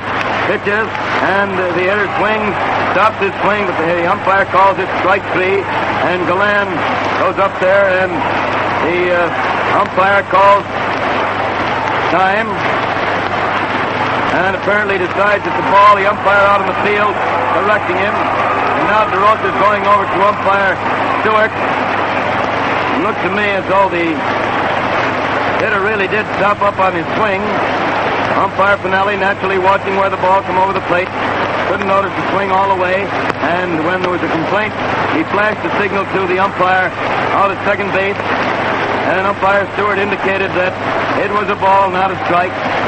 Now, Frisch and some of the other boys come in to argue with umpire Pinelli. That happens many, many times during the season. The umpire at the plate, with his eyes on the ball, often feels that he might not have seen whether the bat went all the way around or not, and he'll ask the umpire out on the field whether it did. Leo DeRosa is very angry with it, and Dizzy Dean is out there trying to push him away from umpire Stewart because he's liable to say something he'd be sorry for. Ray Blades, the coach, runs out there now to ask him, and umpire Spearman comes over from third base and walks away with Leo to talk to him, try to quiet him down. Leo, the captain, was very, very peeved at what umpire Stewart did, and yet it was his own way. As the first, he'd be the first one to ask the umpire on the field to help the umpire behind the plate. Now, umpire Pinelli runs clear out into the field to talk to Dean, who's been doing much of the complaining. Finally, Frankie Frisch orders all the boys who don't belong out there to go back to the bench, because the play is not a novel thing.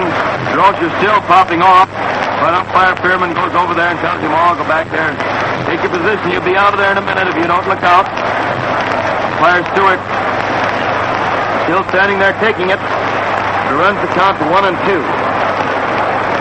In my mind, the only question was whether the ball was over the plate or not, because Davis definitely didn't even go halfway around on the swing. They finally get the Cardinals back to their position. You can't blame them for scrapping all the way and trying to get every inch they think's coming to them.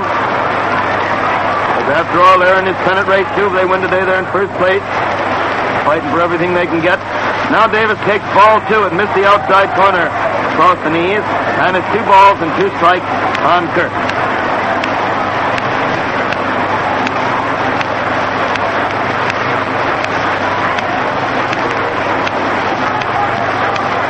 To his account.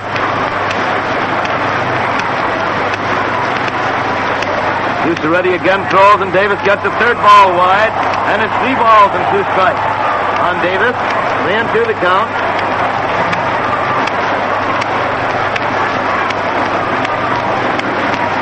Pitcher takes his time getting his sign. The big one coming up. The good Kurt's got his swing. He pitches. Davis swings, hit a bounder down the third base line. Third baseman gets the ball, throws it to first. It throws wide, but Mize reaches way out to make a one-handed stab at the ball and hang on to it for the third out. Nice play by Mize over there.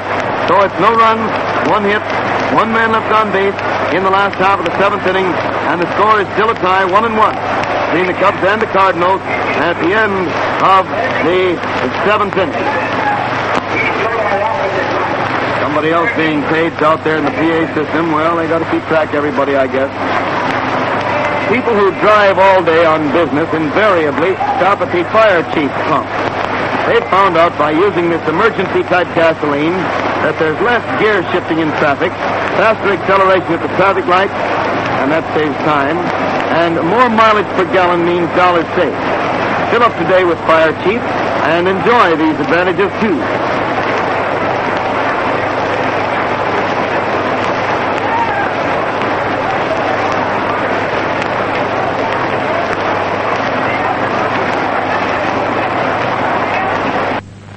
Davis has finished his warm-up to start the eighth inning. First man at bat for the Cardinals is Terry Moore, center fielder and leadoff man.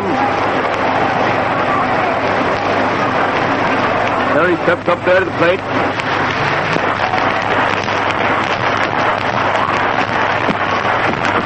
Larry French is strolling on down to the bullpen to get warm in case he's needed. And Terry tries to drag a bunt to start the inning off, but misses the ball completely for strike one.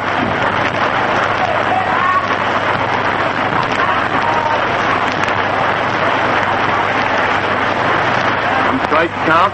Davis throws again, and Terry swings in a foul ball. It bounds amongst the spectators back of the Cub dugout back at third base. And it's 2 strikes on Moore.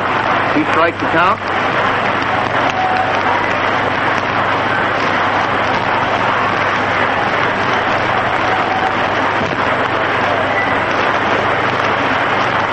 Two strikes to count. The hitter swings and misses, striking out for the first out in the eighth inning.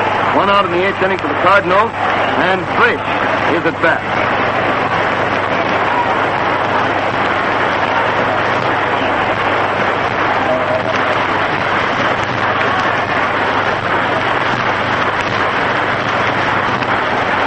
First pitch to Frisch is a fast strike.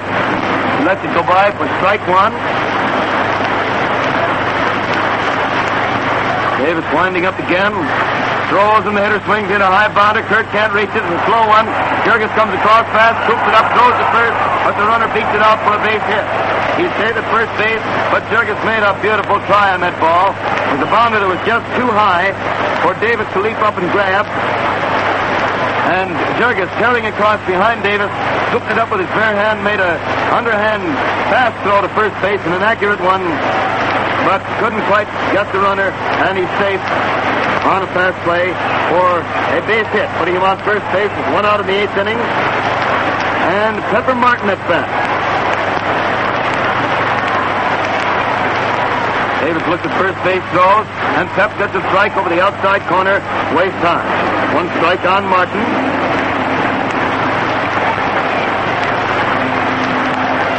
Davis has his shine out there again. He's ready to pitch. Pitches, and the hitter starts to swing stop, but hits the bat a ball anyway, and it goes out into center field for a fly. That was funny. He didn't seem to take a full swing at that.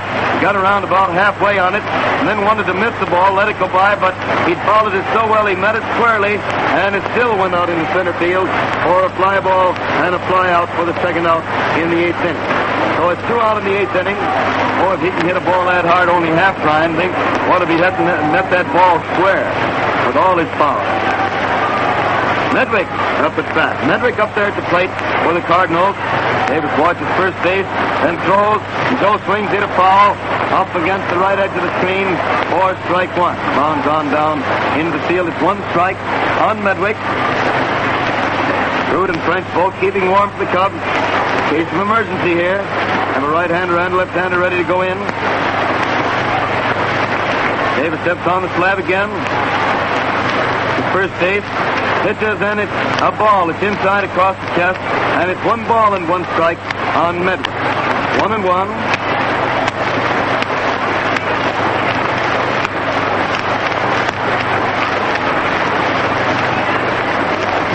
throws again, and Medwick swings. It's a beauty out to right field for a base hit. Emery goes over fast, throws it in to Billy Herman, who turns and throws to third. Just barely safe on a very close play. And getting to third base on Medwick's single to right. Frisch slid safely into third base. And he's sitting on the bag there as Mike Gonzalez is out there talking to him, looking out to play on the next man.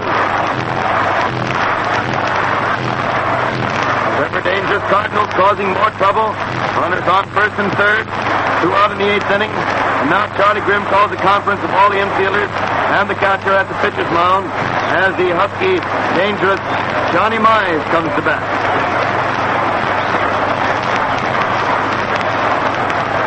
Johnny already has 2 hits today. Double to left, single to right, and he flied out once to left. Grimm tells Davis, now you can do it. Boys scatter back to their positions. Gabby coming back behind the plate. And Mize standing there swinging 3 bats. He is ready.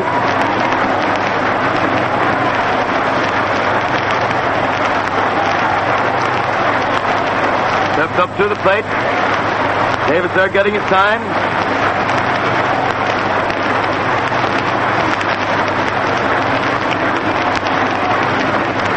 Kurt gets the sign, looks at the runners. Then pitches, and Mize swings hit a ball hard to right field, way back, and it goes in the bleachers for a home run. A line smash into the bleachers in right field for a home run, and boy, how that ball was hit.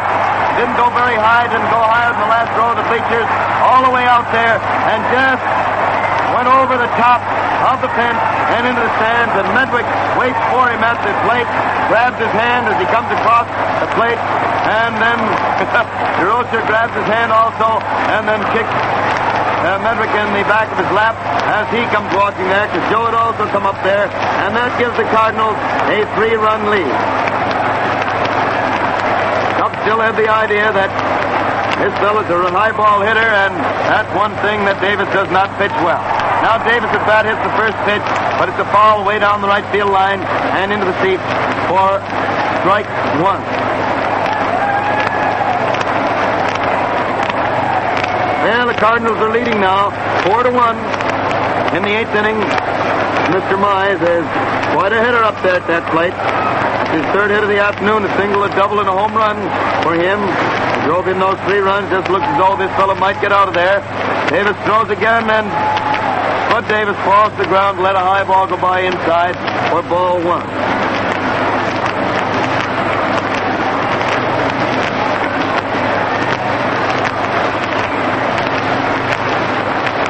Then Kurt winds up, pitches, and the hitter takes ball 2 high and inside, making it 2 balls and 1 strike on Bud.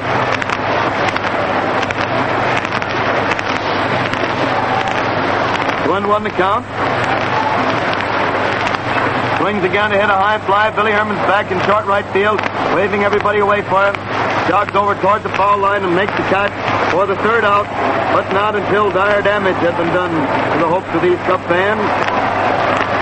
3 runs, 3 hits in the 8th inning, and it all started with that little dribbler that bounced over Davis' head. 3 runs, 3 hits for the Cardinals, and the Cubs come to bat in the last half of the 8th, with the Cardinals leading by a score of 4-1. First Cub hitter will be Augie Gallant. Gotta go, Jimmy. Well, so long. See you tomorrow night out there. Have Pepper Martin and Disney and the boys out there at Riverview to drive in your cars. It's where they're going to anyway. Medwick says he'll drive the other one. It ought to be a good race at that if we could keep them going slow enough.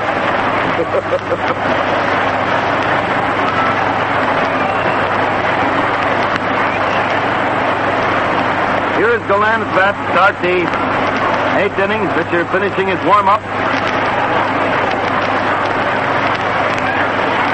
Ogrodowski's up there warming up the pitcher, but Davis is waiting out there, waiting his turn.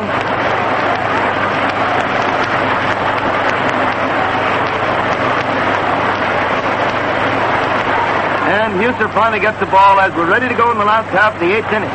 Gallant at bat. Huser starts to wind up. Pitches. Augie swings it, an easy bounder right back at the pitcher. He gets it, throws to first, and it's 1 out in the 8th inning. 1 out in the 8th inning for the Cubs. And Allen is up there at the plate. Allen at bat.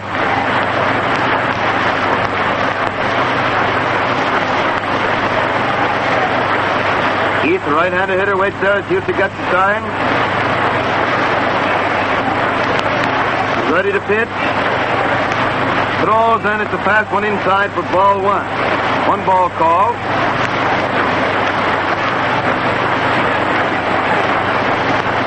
Ready once again, throws, and the hitter takes it for ball two. Inside across the chest, and it's 2-0.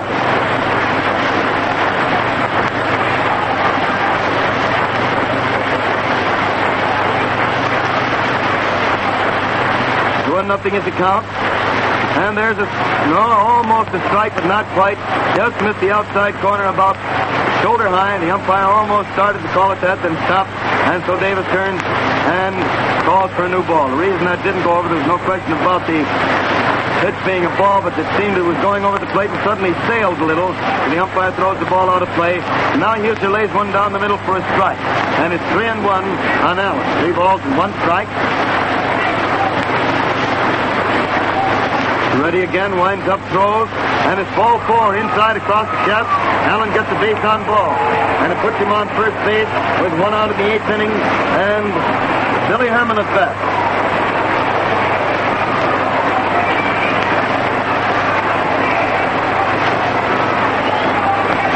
Billy sort of digs in there at the plate, get a spot to brace his foot in as he faces the pitcher. 1 strike on Bill.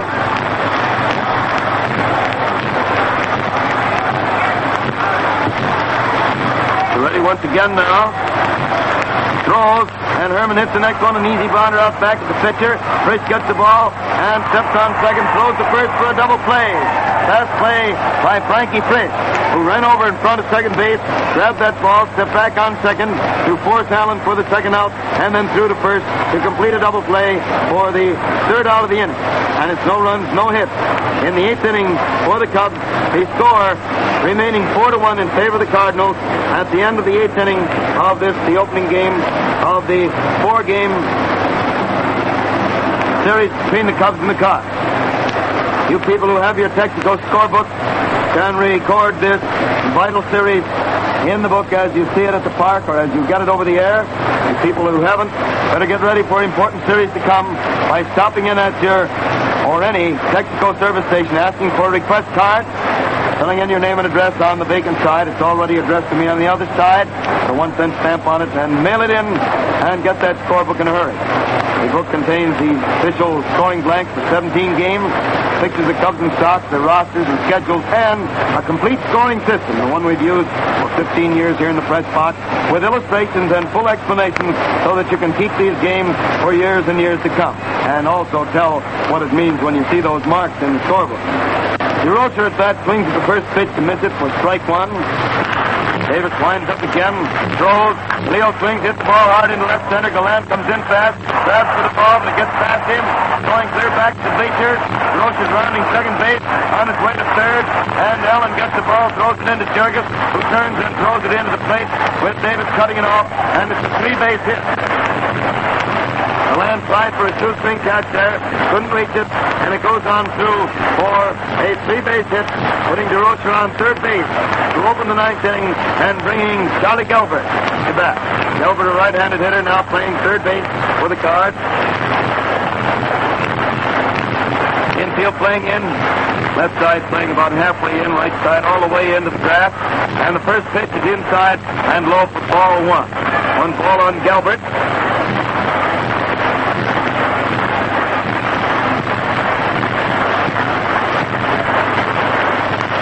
Throws again, and Charlie swings and misses a high fastball inside for strike 1, making it 1-1. Again, Root and French are warming up in the left field bullpen for the Cubs, and they go in there if another run scores, more men get on base. Well, the way Houston is relieved Winford, it begins to look as though things are a little bit tough. The hitter hits the next one, the pop fly over Billy Herman's head. Billy gets it, and it's 1 out of the 9th inning. Bringing Hilser, the pitcher, to bat. And he comes strolling out of the bench, walking up there toward the plate. Hilser at bat with 1 out of the 9th inning for the Cardinals. DeRocher on third base. Infield still playing in close. wanting to cut down that run at the plate. Three-base hit. The landslide for a shoestring catch there. Couldn't reach it, and it goes on through for a three-base hit, putting DeRocher on third base to open the ninth inning and bringing Charlie Gelbert to bat. Gelbert, a right-handed hitter, now playing third base for the Cards. Infield playing in. Left side playing about halfway in, right side all the way into the draft. And the first pitch is inside and low for ball one. One ball on Gelbert.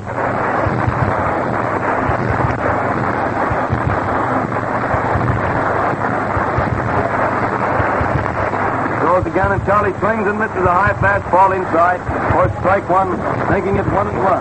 Again, Root and French are warming up in the left field bullpen for the Cubs. And they go in there if another run scores, more men get on base. Well, the way Huster has relieved Winford, it begins to look as though things are a little bit tough. The hitter hits the next one, the pop fly over Billy Herman's head. Billy gets it, and it's one out of the ninth inning.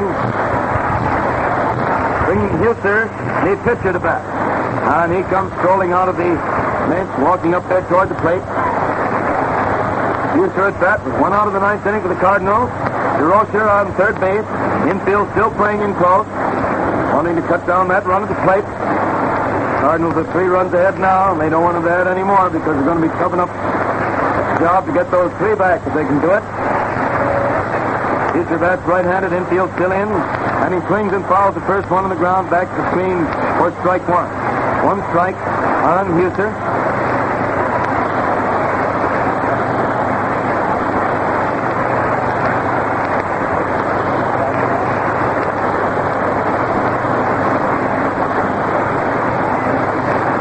Strike on Huster.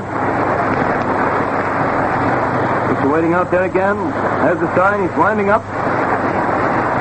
Throws, and he swings to miss a fastball inside for strike 2. That makes it 2 strikes on Huster. One out. DeRocher on third base. Cardinals leading 4-1 in the first half of the ninth inning. Davis again starts to wind up. Throws, and the hitter takes a ball inside and low. So it's 1-2. 1 ball and 2 strikes.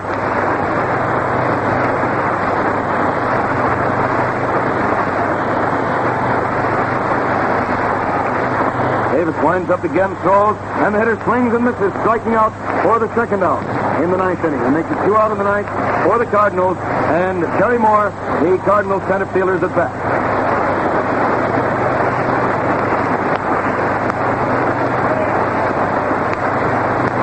Up there at the plate, but waiting out there. Gets the sign, starts his wind-up. Pitches, and the hitter swings it, a little looping fly in left field, and it drops in there for a base hit with another run scoring. He's going for 2. Allen gets the ball, throws it to second base, but Moore slides in head first and stretches it to a 2-base hit. That's what we call the Texaco Leaguer. A little looping fly off the handle of the bat that just dropped out over the infield, too far in for Allen to reach. And by fast running, Moore stretches it to a double. DeRocher scores easily to give the Cardinals now a 5-1 lead over the Cubs in the ninth inning. And Frankie Frisch is at bat.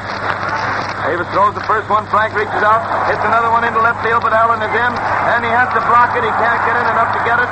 Drops for another base hit and another run scored. I thought Allen was going to get that ball.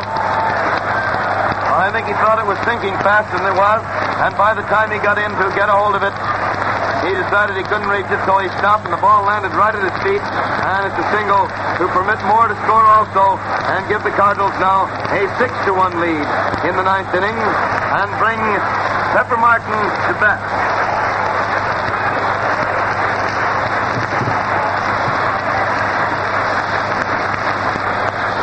Davis watches first base pretty closely, then pitches, and Pep takes a wide one across the knees for ball 1. 1 ball called. 2 out, 2 runs home in the ninth. And Frisch still on first base. Davis throws again, and the hitter swings it. A bounder. Jurgis goes to his left, gets it on a nasty hop, throws to second, and Frisch is forced out for the third out, ending the ninth inning, but not until further damage has been done. As far as the Cubs are concerned, or if you're on the other side, might say further profit by the Cardinals. 2 runs, 3 hits, 1 man left on base in the first half of the 9th inning, and the Cardinals are leading the Cubs by a score of 6-1 as the Cubs come to bat in the last half of the 9th inning. Gabby Hartnett, the first man up, the Cubs needing 5 runs to tie it up and 6 to win. This broadcast of the Cubs-Cardinal game coming to you direct from Wrigley Field, home of the Cubs, Chicago, as a presentation of your neighborhood Texaco dealer, distributor of Texaco Fire Chief Gasoline. Comes with the permission of the Cubs and the Cardinals. Stimulate interest in our national game and in your own local baseball team. This is WCFL at Chicago.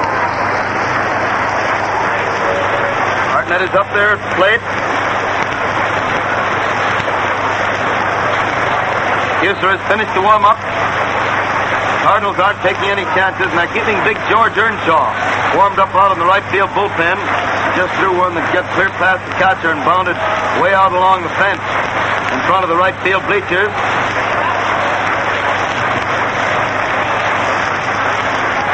Hartnett's talking to Davis, who steps up there to the plate. And Huser starts to wind up. He pitches, and Gabby takes the ball. It's over the plate, but too low. 1 ball call. Waits out there again. Boy, Fritz and DeRocher talking it up. DeRocher's playing way back in the grass. Over back of his position. And Gabby fouls the next one back onto the net back of the plate for strike 1 to make it 1 ball and 1 strike on Hartnett.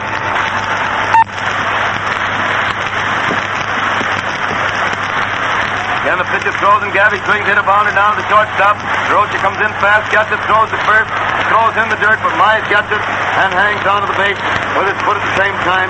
They get Hartnett for the first out in the 9th inning. 1 out in the 9th inning for the Cubs, and Frank Demery is at bat.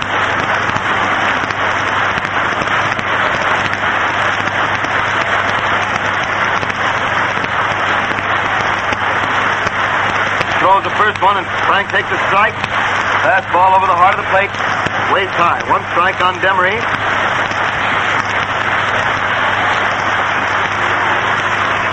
And Huser throws again. It's a strike 2. Catches the inside corner down around the knees, and it makes it 2 strikes on Demery.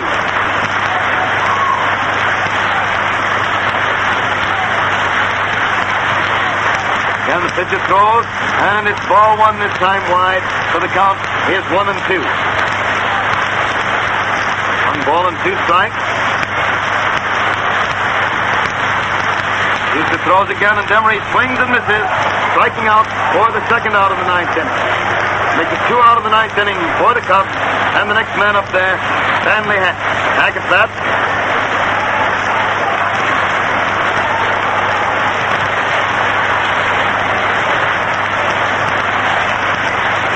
Huser getting a sign, crowd starting to move toward the exit, the whole lot of it. Huser starts to wind up, pitches, and Hack takes a strike over the heart of the plate, waist high. 1 strike on Hack.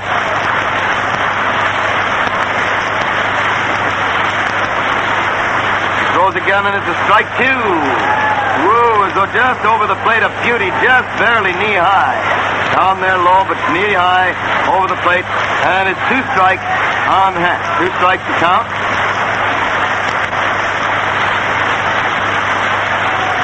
There's the first ball. It's wide and low, so it's 1 ball and 2 strikes on Hack. 1-2. Winding up again. Throws, and it's ball 2. It's inside across the knees, and now the pitcher yells, though he thought that one was good. Looked to be way inside. Davis also says something about it. Count is 2-2, 2 balls and 2 strikes.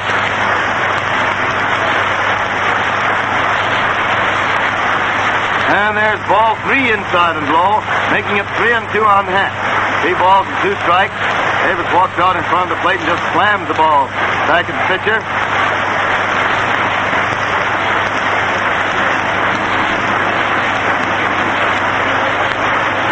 Winding up again, throws, and the hitter swings, hit a slow bounder. DeRocher comes in, gets it, throws the first, and Hack is out for the 3rd out, and the Cardinals win by a score of 6-1 in a ball game that was quite a ball game right up to the very end.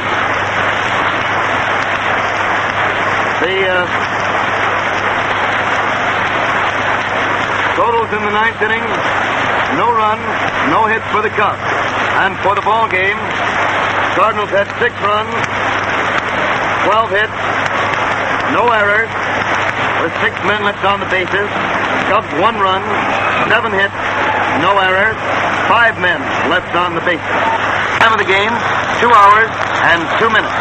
The winning pitcher, Houston. The losing pitcher, Kurt Davis. Tomorrow and again on Thursday and Friday, the Cubs will be playing the St. Louis Cardinals. The game today puts the Cardinals in first place, 1 full game ahead of the Cubs. Cubs can turn around and go back into first place by winning tomorrow, go back into the lead by a couple of percentage points, and this series all the way through is going to be a battle for the league lead. So we'll see you out here tomorrow, or if not out here, hope to be with you on the air and out here one of the other 3 days, because you can't afford to miss games like this. Tomorrow, before the game, in the interview, we expect to have Pepper Martin on, putting on that famous fake political speech of his. Promised to do that for us today, so that ought to be well worth listening to, too. Coming on the air at 2:45 as usual. That's all for now. Cubs lost 6-1, and so speaking for George as well as myself, Hal Cotton bid you good afternoon from Wrigley Field, and we return to the studio.